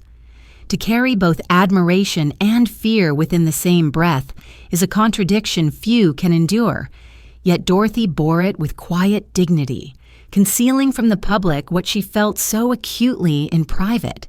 Friends and acquaintances who should have aided her often turned away, unwilling to involve themselves in burdens too heavy. Others, entrusted with her finances, betrayed that trust, leaving her vulnerable to losses she could not recoup. Each betrayal cut deeply, not only in material terms but in spirit, for it left her questioning whether she was ever truly valued beyond her beauty, beyond her usefulness as an image. The loneliness of such realizations must have pressed hard upon her heart, leaving her more isolated even in rooms filled with people. Still, she did not abandon her search for work. She toured, she performed, she sought opportunities wherever they appeared, determined to rebuild, to sustain herself and her daughter. Yet the roles that Hollywood offered remained few, and the nightclubs, though welcoming, could not provide the security she required. Touring meant separation from Harilyn, whose care required constancy, and each absence carried its own sorrow. Dorothy lived in the tension of needing to perform to provide, and of knowing that each performance meant leaving her child behind. The sound of her life in these years was not applause, but the quiet rustle of paper, bills shuffled into drawers, contracts reviewed with suspicion, letters unopened because they contained only demands. The air of her home was filled not with glamour, but with the dull weight of responsibility unmet. To sit at a table with such papers spread before her must have been to feel both the enormity of her fame and the fragility of her existence, to recognize that the world could praise her image while neglecting her survival. And yet, even in this, Dorothy revealed resilience. She refused to yield entirely to despair. She continued to dress with elegance, to carry herself with grace, to walk into public spaces as though untouched by struggle. She maintained the dignity that had always defined her, even when it masked the weariness within. To conceal one's suffering while embodying beauty is its own form of artistry, though it carries a cost, and Dorothy bore that cost as she bore so many others. Perhaps in the quiet of night, when the city outside grew still, she allowed herself to feel the full weight of her situation. Sitting alone at a small desk, the light of a single lamp casting shadows across her face, she may have looked at the bills before her and wondered how long she could continue, how long the illusion of stability could be maintained. Did she pray for relief, for providence, for some unseen hand to guide her? Or did she resign herself to the struggle, accepting that her life, so radiant to the world, would always carry such shadows? The answer drifts like smoke, unseen yet palpable. For those who admired her from afar, Dorothy was still the glamorous figure, the actress of Carmen Jones, the singer who captivated clubs. Few imagined that behind the gowns and the photographs she lived with constant anxiety, her future uncertain, her present precarious. The tragedy lies not only in the fact of her financial hardship, but in the contrast between the image and the reality, between the symbol of success and the woman struggling to endure. And so we leave her in this moment, seated at her desk, the bills spread before her like silent witnesses, the shadows of the lamp flickering across the walls. Outside, the night is quiet, the city breathing softly, unaware of the burden she carries. The unopened envelopes remain, their weight more than paper, their silence heavier than applause. The room falls still, filled only with the faint ticking of a clock, marking time that seems to slip away faster than her hope can grasp. The ticking of the clock lingers in the quiet room, marking each moment as Dorothy sits surrounded by the weight of unopened envelopes, the silence of her bills heavier than applause. Yet time, even in its relentlessness, carried her forward, and in the face of dwindling opportunities at home, she turned her gaze outward across the ocean, to lands where the boundaries of America did not hold her as tightly. Europe called to her in those years, its stages promising audiences more eager, more willing to embrace her as artist rather than curiosity, to see her not through the narrow lens of race, but through the fuller vision of her artistry. And so Dorothy gathered her strength once more and journeyed abroad, seeking in foreign cities the recognition and stability that had eluded her in Hollywood. The air of Europe carried with it a different texture. In Paris, the Seine flowed quietly, bridges arched across waters shimmering with lights, and cafes bustled with the chatter of artists and thinkers. Here, Dorothy was greeted not with suspicion, but with admiration. Audiences in France, in England, and other corners of the continent looked upon her as a star. When she stepped onto European stages, the rooms filled not with the uneasy glances she so often endured in America, but with open delight, the applause ringing freely, unburdened by the weight of a segregation. She sang in smoke-filled cabarets where the air vibrated with jazz. She performed in halls where her voice was greeted as luminous, her presence as regal. For once, she was embraced without condition. These journeys abroad must have carried within them a bittersweet quality. To be celebrated so far from home was both balm and ache. Dorothy surely felt relief at being welcomed, at being treated with dignity, at being admired as an artist beyond the limits of race. Yet beneath that relief there must have been longing, for the recognition she sought most deeply was not abroad but in the land of her birth. To triumph on foreign stages while struggling to survive at home is to live within a paradox as deep as any she had known, a paradox that carried both hope and sorrow. The nights of her European tours shimmered with new textures. Neon lights reflected upon rain-soaked cobblestones.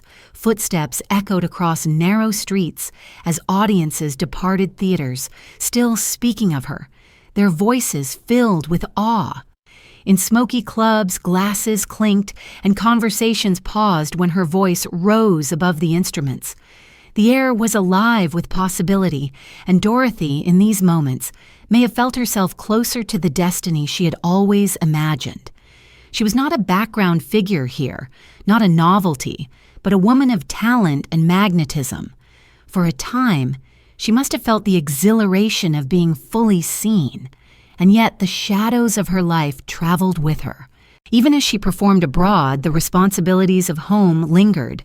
Harilyn remained in need of constant care, a weight Dorothy carried always in her heart.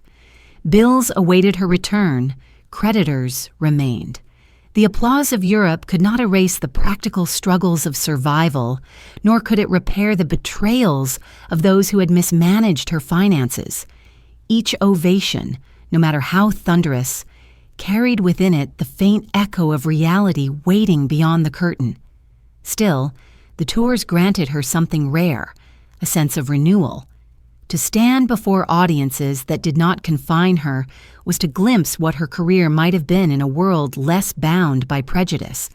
These glimpses may have sustained her, filling her with both gratitude and grief.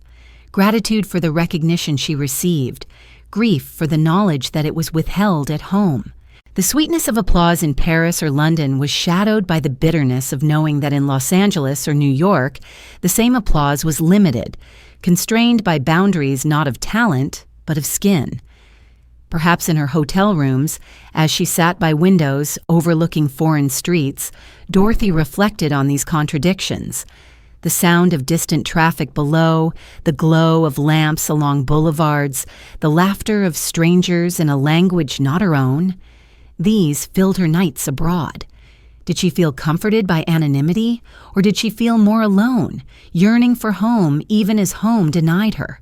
Such questions rise like smoke into the night, without answer, leaving only the image of her sitting quietly, her silhouette framed by the glow of street lamps, her thoughts drifting between triumph and sorrow. The image of Dorothy abroad is one of radiance, tinged with solitude.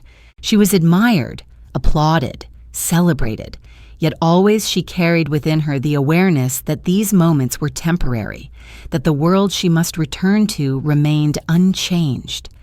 The foreign neon lights reflected upon her eyes like fleeting stars, beautiful but distant, shimmering for a moment before fading, And so, even as she triumphed abroad, the shadow of her American reality followed her back across the ocean. When the tours ended, she returned once more to Hollywood, where the silence of studios greeted her, where the unopened envelopes still lay upon desks, where the recognition she deserved remained withheld. The applause of Europe faded into memory, replaced again by the stillness of rooms heavy with responsibility. And here we leave her in this chapter, the image of foreign streets glistening with rain, her figure walking alone beneath glowing lamps, her voice still echoing in the memory of those who had heard her. The neon reflections shimmer for a moment longer, then dissolve into the night, leaving only the sound of footsteps fading into shadows, unresolved and unanchored. The sound of footsteps on wet European streets fades into silence, and with it the glow of neon dissolves, leaving Dorothy once more in the land she called home. The ocean crossing brought her back to Hollywood, to the very city that had once held out the promise of recognition, yet so often delivered only hesitation and refusal. She returned with memories of thunderous applause abroad, her spirit buoyed by the warmth of audiences who had embraced her fully. But upon setting foot in Los Angeles, she was met again with the cold air of indifference. The spotlight that had once burned so brightly after Carmen Jones was dim now, flickering faintly, casting only partial light upon her. Hollywood had moved forward without her. New faces appeared on screens, new stars were crowned, and the studio system, always restless, always seeking novelty, seemed content to let Dorothy fade into the background once more. Roles were offered, but they were meager, fragments of what she deserved, often couched in stereotypes or stripped of dignity.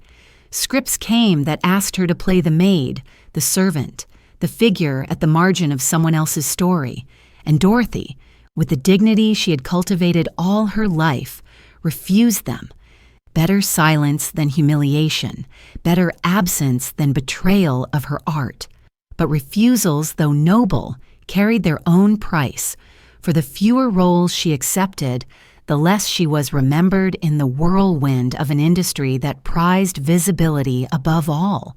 The clubs that once embraced her remained open, and she returned to them, her voice still capable of silencing chatter, of drawing audiences into reverent stillness. Yet even these stages seemed smaller now, shadows of the grandeur she had known. Audiences came, yes, but not in the numbers of earlier years, and the money she earned there could not erase the debts that weighed upon her. She was, in those moments, like a star seen not from the center of the sky but from its edge, still luminous, still beautiful, but dimmed by distance and time. The decline of her career was not the result of fading talent. Her voice retained its richness, her presence its magnetism, her beauty its radiance. What faded was the world's willingness to grant her space. Hollywood had placed her upon a pedestal only briefly, then retreated, unwilling to reshape its structures to accommodate her. She had been useful as a symbol, dazzling as a novelty, but the industry recoiled from allowing her permanence. And so Dorothy remained poised, capable, ready, yet uninvited. The emotional weight of these years pressed upon her heavily. To live with the knowledge that one's gifts are intact, yet denied expression, is a cruelty as profound as any. Dorothy bore it with grace, but within her must have been the ache of longing, the fatigue of waiting, the bitterness of knowing that her artistry was not diminished but disregarded. Nights must have grown long, her solitude deepened, her resolve tested.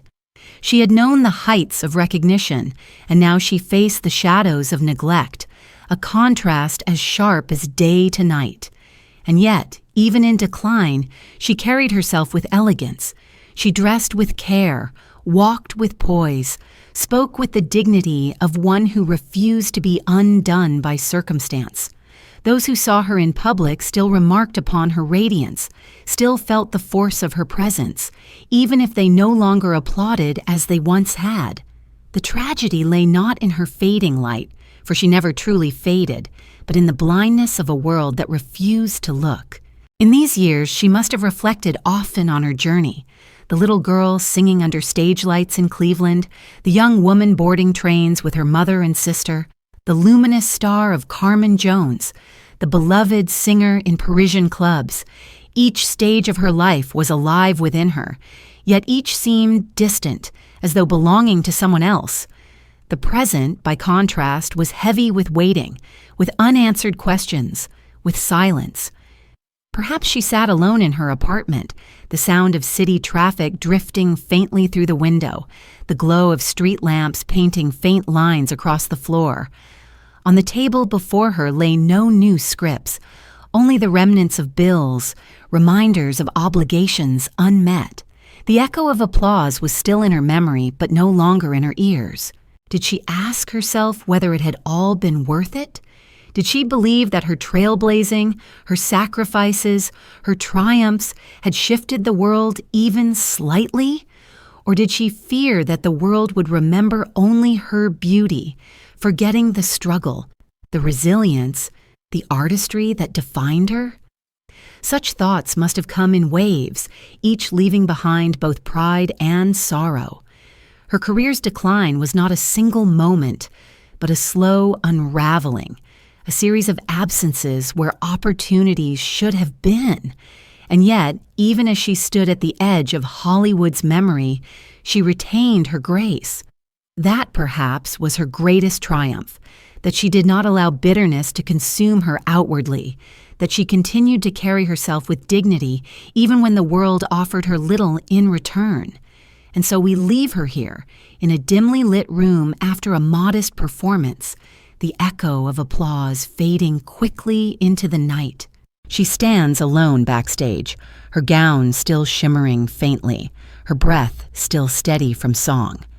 Outside, the audience disperses into the cool air, their voices drifting away into the streets. The applause that remains is not for her, but for another, somewhere else, in another hall. The silence closes around her once more, leaving only the memory of what had been and the uncertainty of what would come.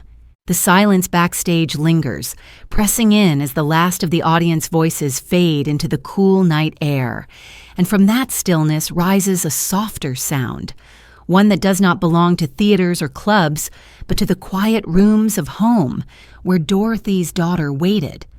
For behind the gowns and the stage lights, behind the image the world admired, Dorothy's truest devotion was bound to her child, Harilyn.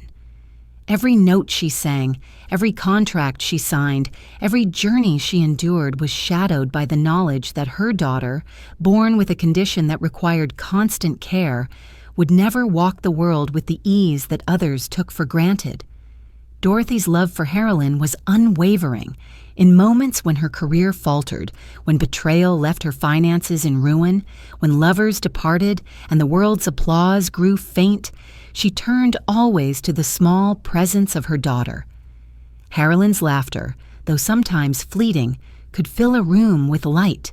Her silences, her stillness, her innocence, these carried Dorothy into realms of tenderness untouched by fame or scandal.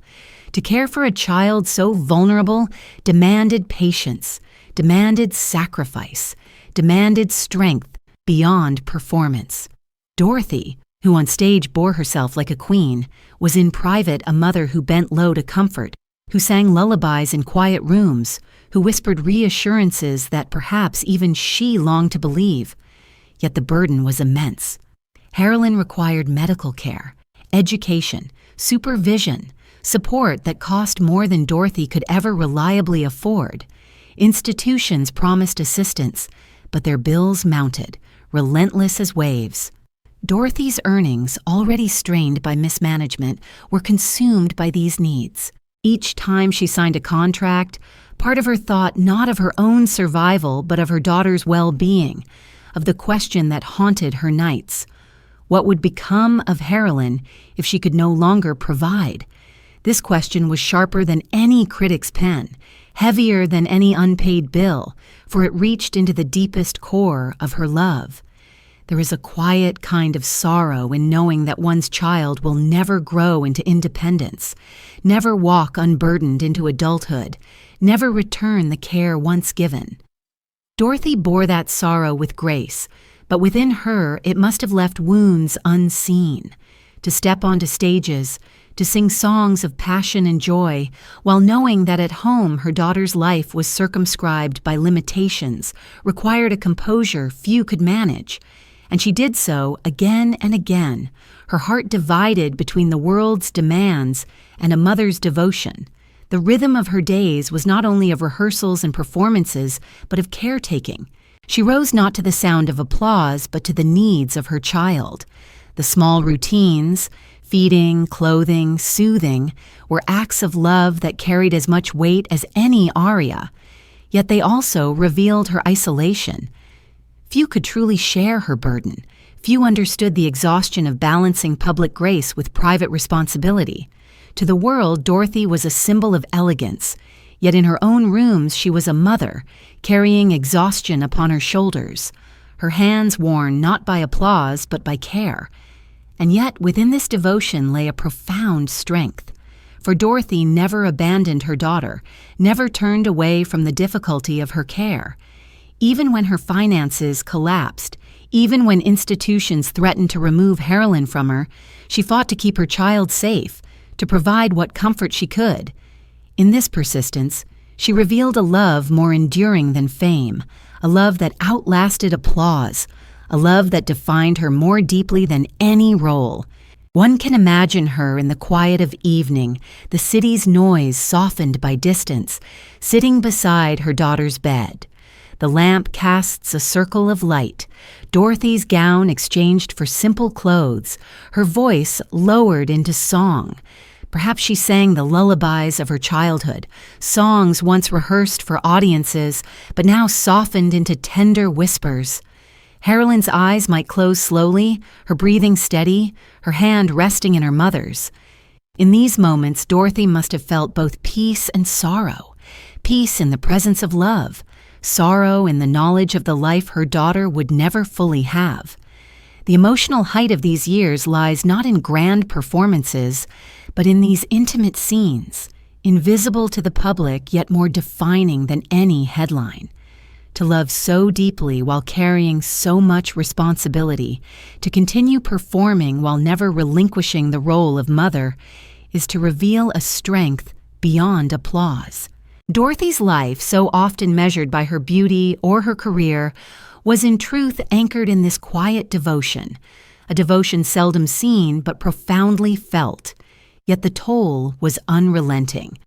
The more she gave to her daughter, the less remained for herself.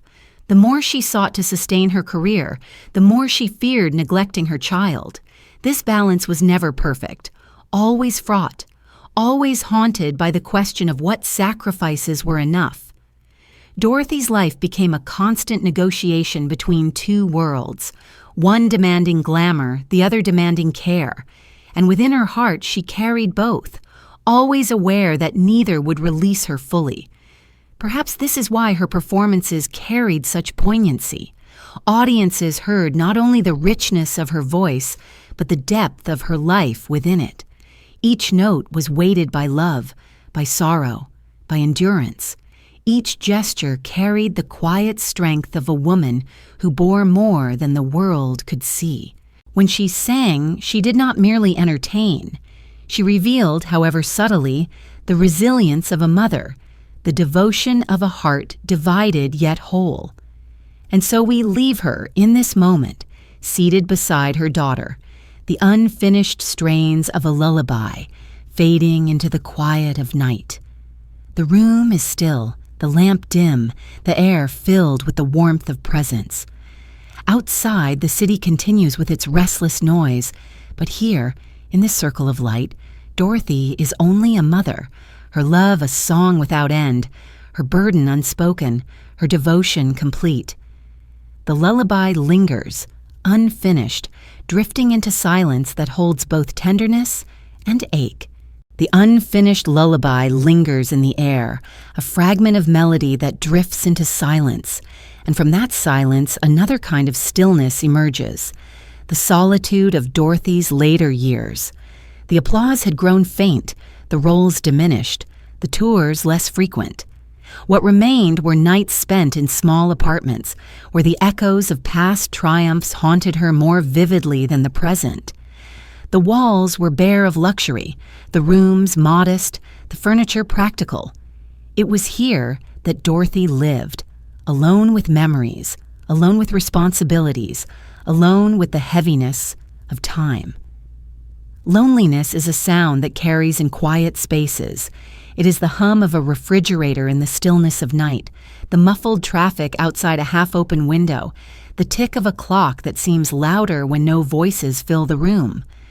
Dorothy's solitude was not only physical, but spiritual, for she had once been surrounded by adoration, by crowds leaning forward to hear her voice, by lights that captured her image.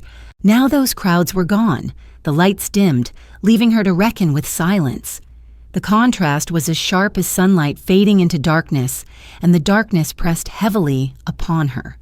On her bedside table, bottles of pills gathered, their labels promising sleep, promising relief, promising escape. Some were prescribed, others obtained through the networks of friends and doctors who offered what they thought might ease her pain. To look at that table was to see more than medicine. It was to see the tangible evidence of her struggle. Each pill carried the weight of fatigue, of nights when the mind would not quiet, of mornings when the body refused to rise. They were both comfort and danger, both relief and threat.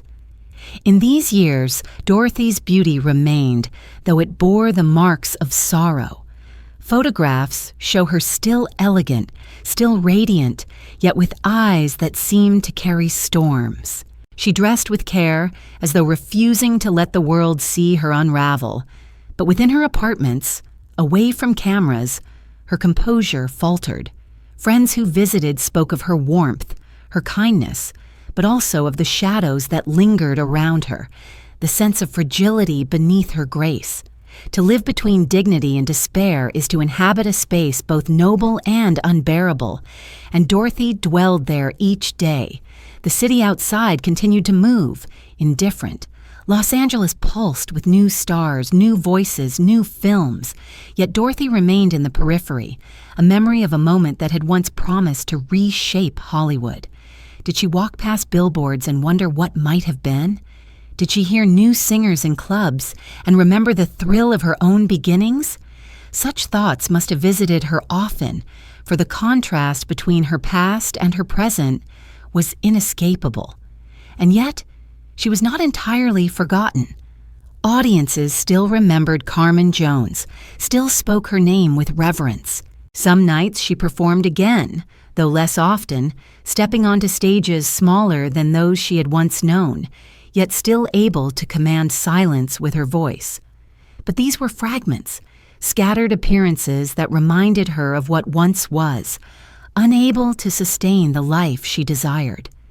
Each performance was both triumph and torment, triumph in the applause that affirmed her gift, torment in the knowledge that the world had reduced her to echoes of a greater past. In the solitude of her apartments, Dorothy must have often turned to reflection. Perhaps she sat by a window, the glow of streetlights painting pale patterns on the walls, her glass of liquor unfinished on the nightstand. The city outside hummed, but within her room all was still. She may have thought of her mother, Ruby, who had pushed her onto stages in childhood, of her sister, Vivian, of Harold, her husband long gone, of the lovers who had passed through her life like brief flames. She may have thought of her daughter, her greatest love and greatest sorrow. These memories must have risen and receded like tides, sometimes comforting, sometimes cruel. Loneliness is not only the absence of company, but the absence of certainty, the feeling that the future has collapsed into a narrow corridor with no light at its end. Dorothy lived in such a corridor in these years. The apartments that held her were not homes, but shelters, temporary spaces that offered little more than walls and a bed. The warmth of family was absent. the steadying hand of companionship rare. Even as she reached out to friends, her burdens were too heavy for them to lift. She carried them mostly in silence, a silence broken only by the clatter of pills upon glass, by the faint sound of her breath in the still air. The image of her in these years is haunting. A woman once luminous, now seated alone in a modest room, the glow of a lamp dimming, the unfinished glass of liquor beside her, the bottles of pills gathered like silent sentinels. Yet even in this image there is dignity, for she did not abandon her poise. She remained elegant, remained composed, even as the world around her dimmed.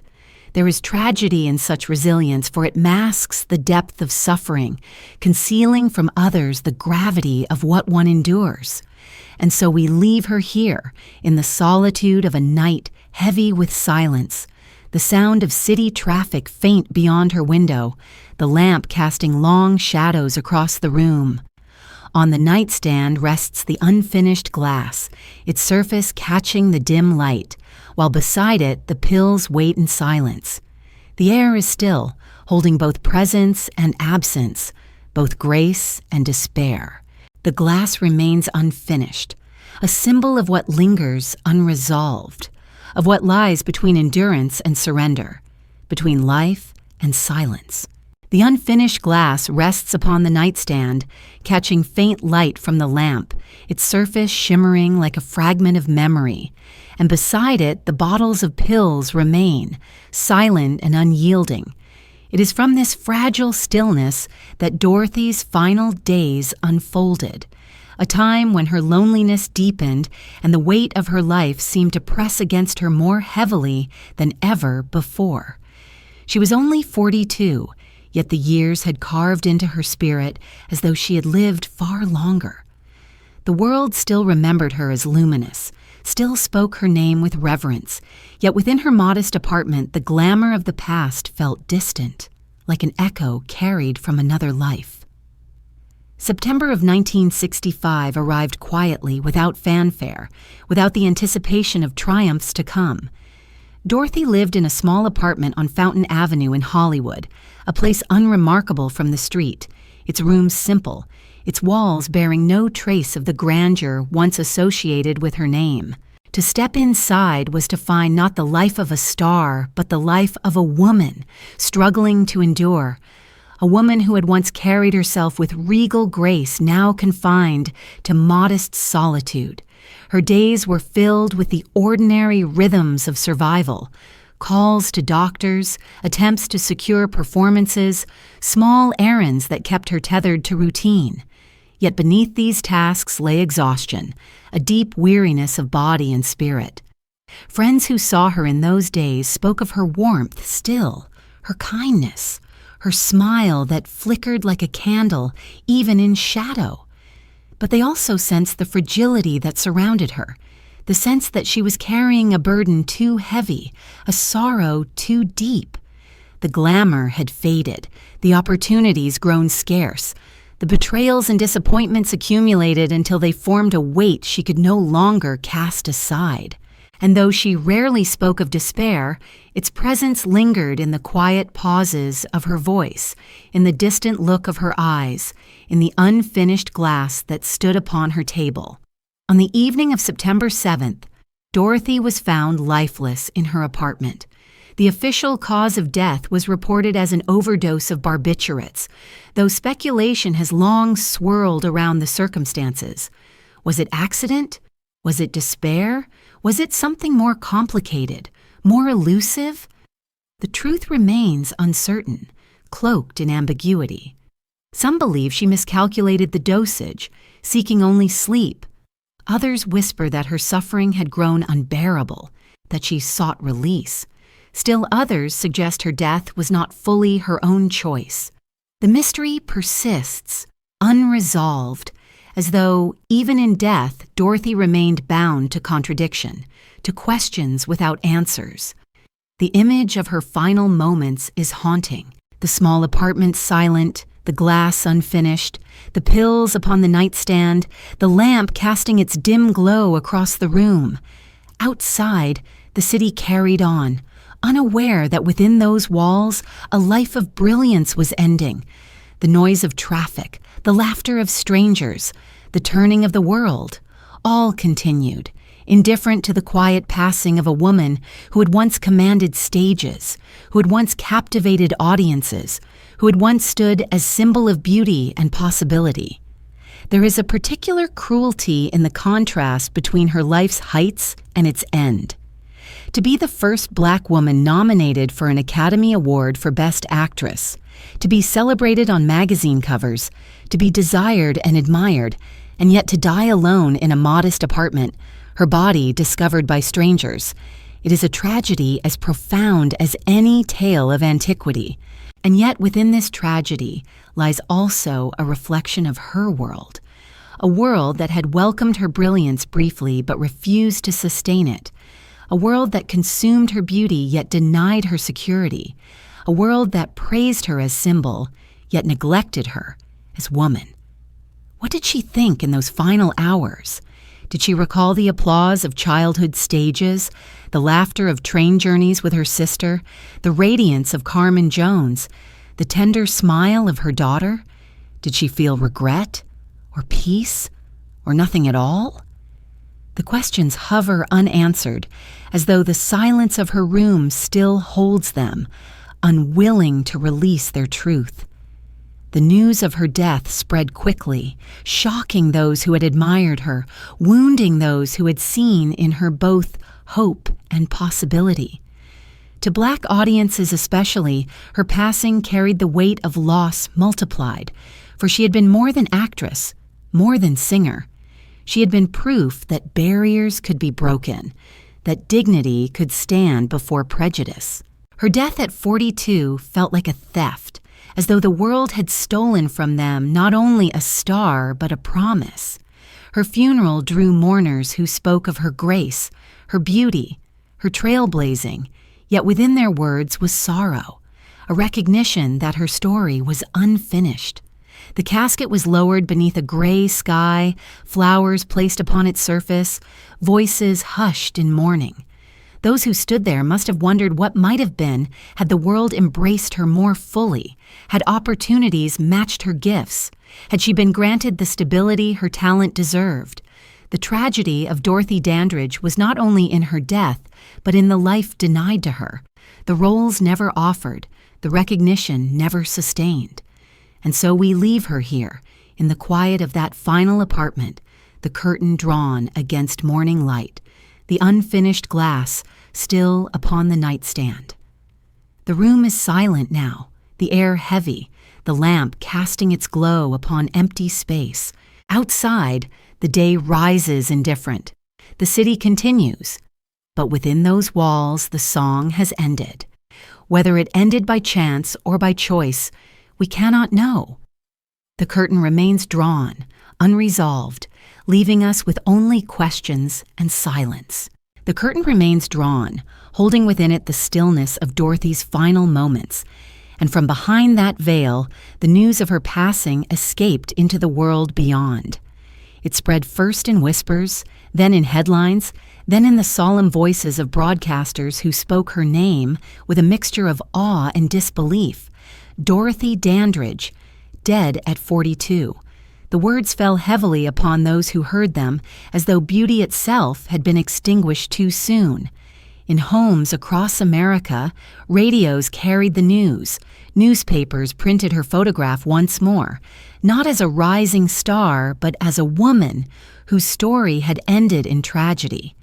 The shock reverberated most deeply within the Black community, where her triumphs had been celebrated as collective victories, where her struggles had been felt as collective wounds. Dorothy had not been simply an actress or singer. She'd been a figure upon whom hopes were placed, a face that defied stereotypes, a voice that declared possibility. Her death felt like the dimming of a light that had guided others through years of exclusion. For many, it was as though the path she had blazed was suddenly shrouded in shadow, her absence a reminder of how fragile progress remained. Hollywood, too, responded, though with ambivalence. Some voices spoke of her beauty, her trailblazing, her unforgettable performance in Carmen Jones. Yet there was also unease, a reluctance to confront how the industry had failed her, how it had praised her brilliance in one breath and denied her opportunities in the next. The system that had used her image, her talent, her presence, had also left her unsupported, unprotected, forgotten when the applause faded. In death, Hollywood remembered her, but its remembrance was tinged with guilt, though seldom admitted aloud. Her funeral carried the sorrow of both public mourning and private grief. Under a gray sky, friends, colleagues, admirers gathered to bid farewell. Flowers were laid upon her casket, their fragrance mingling with the dampness of the air. Some wept openly, their tears flowing not only for Dorothy, but for the injustice of her life, for the promise cut short. Others stood in silence, their faces solemn, their thoughts unspoken. The ceremony was not extravagant, for extravagance had long since eluded her, but it carried a depth of emotion that words could scarcely contain. In that procession, one could see the contradictions of her life reflected in those who mourned her. There were actors and musicians who knew her brilliance firsthand, who had seen her command a room with nothing but a song. There were neighbors who knew her as mother, as friend, as a woman who smiled even in hardship. There were admirers who had never met her, but who carried her image in their hearts, who had felt pride each time her name appeared in lights. All stood together, united by loss, bound by the recognition that a life so luminous should not have ended in silence. For those who carried her casket, the weight was not only physical, but symbolic. The weight of history, of missed opportunities, of an industry and a society that had given her so little, even as it took so much. As the casket was lowered into the ground, the air heavy with sorrow, one could sense the unspoken question: what might she have become if the world had allowed her to flourish? The question lingered like smoke in the air, unanswered, unanswerable, yet present in every bowed head, every whispered prayer. In the days that followed, newspapers continued to print her photograph, this time framed in mourning. Some wrote of her as a cautionary tale, others as a tragic figure, still others as a pioneer. Yet in all these portrayals, the complexity of her life often slipped away, reduced to simplicity, to neat phrases that could not capture the depth of her experience. Few spoke of the constant balance she bore between motherhood and career, between devotion and ambition. Few acknowledged the betrayals that left her vulnerable, the prejudice that limited her, the strength with which she carried herself through it all. The world mourned her, but even in mourning it struggled to see her fully. For her daughter, Harilyn, the loss was not one of fame or history, but of a mother's love, a presence that had anchored her life. Though she could not fully understand the magnitude of what had been taken, she surely felt the absence, the void left behind by Dorothy's departure, the tenderness of those lullabies, the steady hand of care, the love that had shaped her days. These were gone, leaving only silence where once there had been song. The grief of her passing rippled outward, not only through those who had known her, but through generations who would come to know her story. For in death, as in life, Dorothy embodied contradictions that resonated deeply: triumph and tragedy, beauty and sorrow, recognition and neglect. Her life became a mirror through which others could see not only her brilliance, but the failures of the world around her. To remember Dorothy was to confront not only her artistry, but the society that had both celebrated and constrained it. And so we leave her here, the funeral procession moving slowly beneath the gray sky, the wheels of the hearse turning upon damp ground, the footsteps of mourners echoing softly. The casket descends, flowers resting gently upon it, their colors vivid against the muted earth. The voices fall into silence, broken only by the rustle of wind through trees, carrying with it the weight of questions that will never be answered. the ache of a life ended too soon, the memory of a woman whose presence lingers still. The hush of the funeral procession lingers. The mourners dispersed, the earth settled once more above her casket, and from that silence there arises not an ending, but the beginning of remembrance. For though Dorothy was gone, her presence did not vanish. It lingered in the memories of those who had heard her voice, in the flicker of film reels that carried her image, in the whispered stories of mothers and daughters who spoke her name with reverence. Death closed the final chapter of her life, but it opened another, one written in the legacy she left behind. In the years that followed, Dorothy's name continued to surface, carried forward not by Hollywood's insistence, but by the devotion of those who recognized what she had accomplished. For she had been the first Black woman nominated for an Academy Award for Best Actress, a barrier broken that could never again be restored. She had embodied beauty and artistry in a world that sought to deny her both. She had stood as a figure of possibility, proving that even in the face of prejudice, brilliance could not be silenced. Her story, though tragic, became a beacon for those who followed, a reminder of what could be achieved and of the price that such achievement demanded. For the young actresses and singers who came after her, Dorothy's life was both inspiration and warning. They saw in her triumph the path that could be carved, the doors that could be opened, the applause that could be earned. They saw in her struggles the dangers of an industry that consumed without sustaining, of a society that praised without protecting, of a world that celebrated beauty while refusing dignity. To remember Dorothy was to remember both the heights and the shadows, both the brilliance and the cost. Her legacy resonated especially with Black women in entertainment, who carried forward the path she had begun. Each time an actress of color stepped into a leading role, each time a singer commanded a stage with elegance, each time the screen reflected dignity rather than stereotype, Dorothy's presence was there, unseen yet undeniable. She had walked first, and though the world had made her walk alone, her footsteps remained for others to follow. In this sense, her story was not only hers, but part of a larger struggle, a thread woven into the fabric of history, binding past to future. Yet even as her legacy inspired, it also haunted. For many could not forget the tragedy of her decline, the loneliness of her final years, the unfinished glass upon the nightstand. Her story served as a reminder that brilliance is not enough when systems are hostile, that talent alone cannot overcome betrayal, that beauty cannot shield from neglect. It urged those who remembered her to question the structures that had failed her, to ask why a woman of such power had been left so vulnerable. Her life became both beacon and caution, light and shadow together, inseparable. The film reels of Carmen Jones continued to play, her image flickering across screens, her voice echoing in theaters long after her passing. New generations discovered her there, astonished by the vitality of her performance, the depth of her presence. To see Dorothy in that role was to understand immediately why she had captivated so many, why her nomination had been inevitable, why her beauty had been spoken of with awe.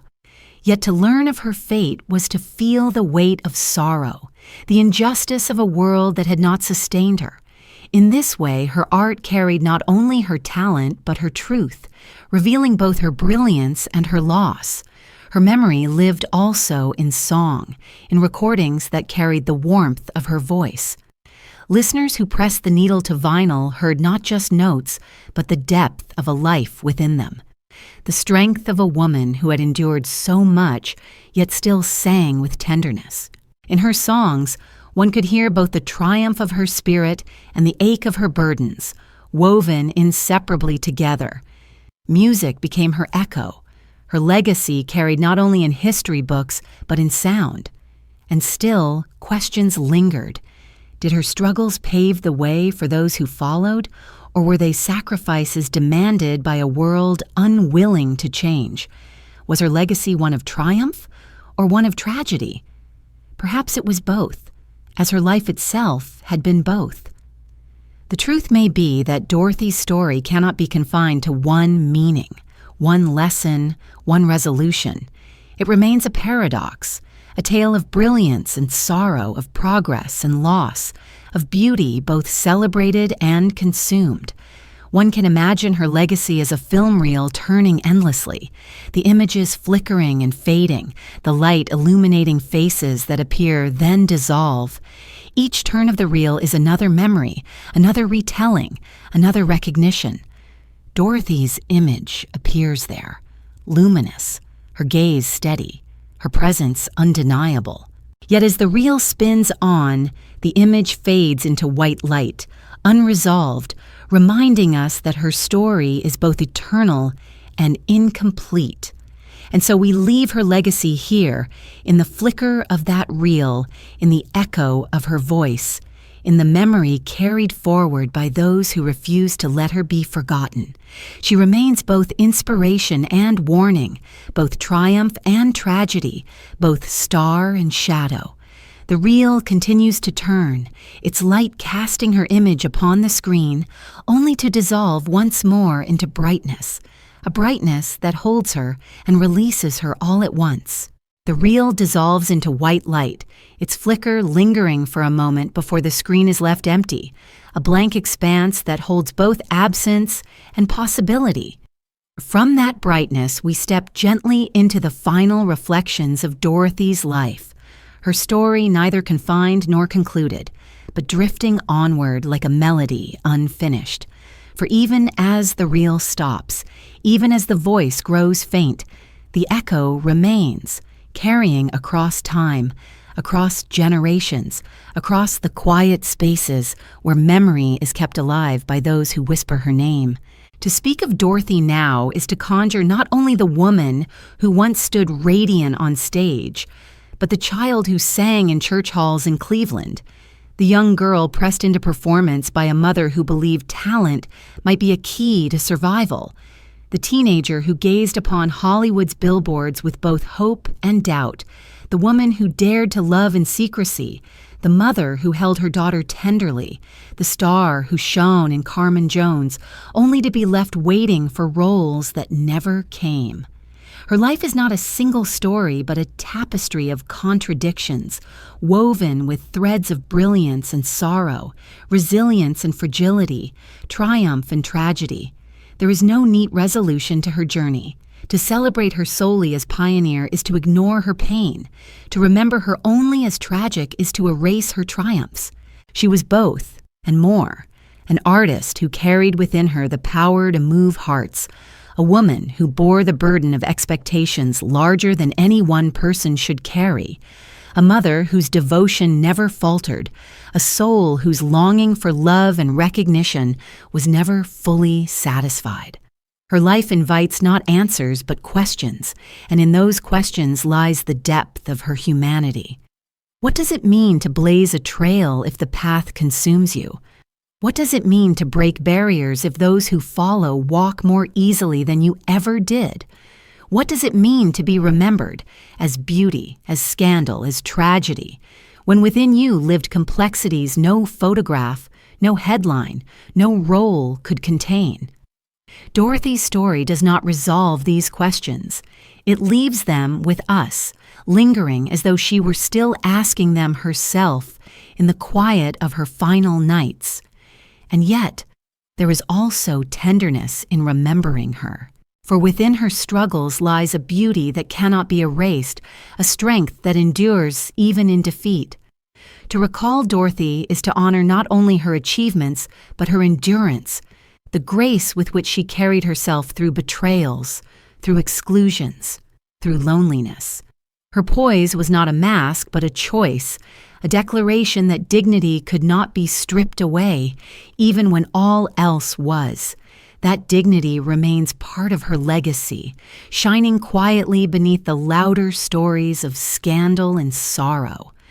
One might imagine her spirit not bound to the apartment where her life ended, nor to the casket lowered under a gray sky, but to the stage where her voice once rose, to the screen where her eyes once held the camera, to the lullaby half sung beside her daughter's bed. These moments, fleeting yet eternal, are where she remains, not as tragedy but as presence, unfinished yet enduring. In them she still sings. In them she still gazes outward, luminous as ever, untouched by silence. Her story, told and retold, continues to move through time like a current. Each telling reshapes her, not erasing the past but weaving it anew, allowing each generation to see her afresh. Some will see the beauty, some the sorrow, some the defiance, some the tenderness. All are true, for Dorothy contained multitudes, and to honor her is to embrace them all, without seeking to resolve them into a single meaning. She is remembered not because her story is simple, but because it resists simplicity, because it holds within it the complexity of being human in a world unwilling to accept her fully. And so, as this telling draws to a close, we are left with silence, not empty, but filled with echoes. The silence of her apartment, the silence after applause, the silence of a funeral procession, the silence of a reel dissolving into light. These silences are not absence but space, inviting us to sit with her memory, to listen more deeply, to honor what remains unresolved.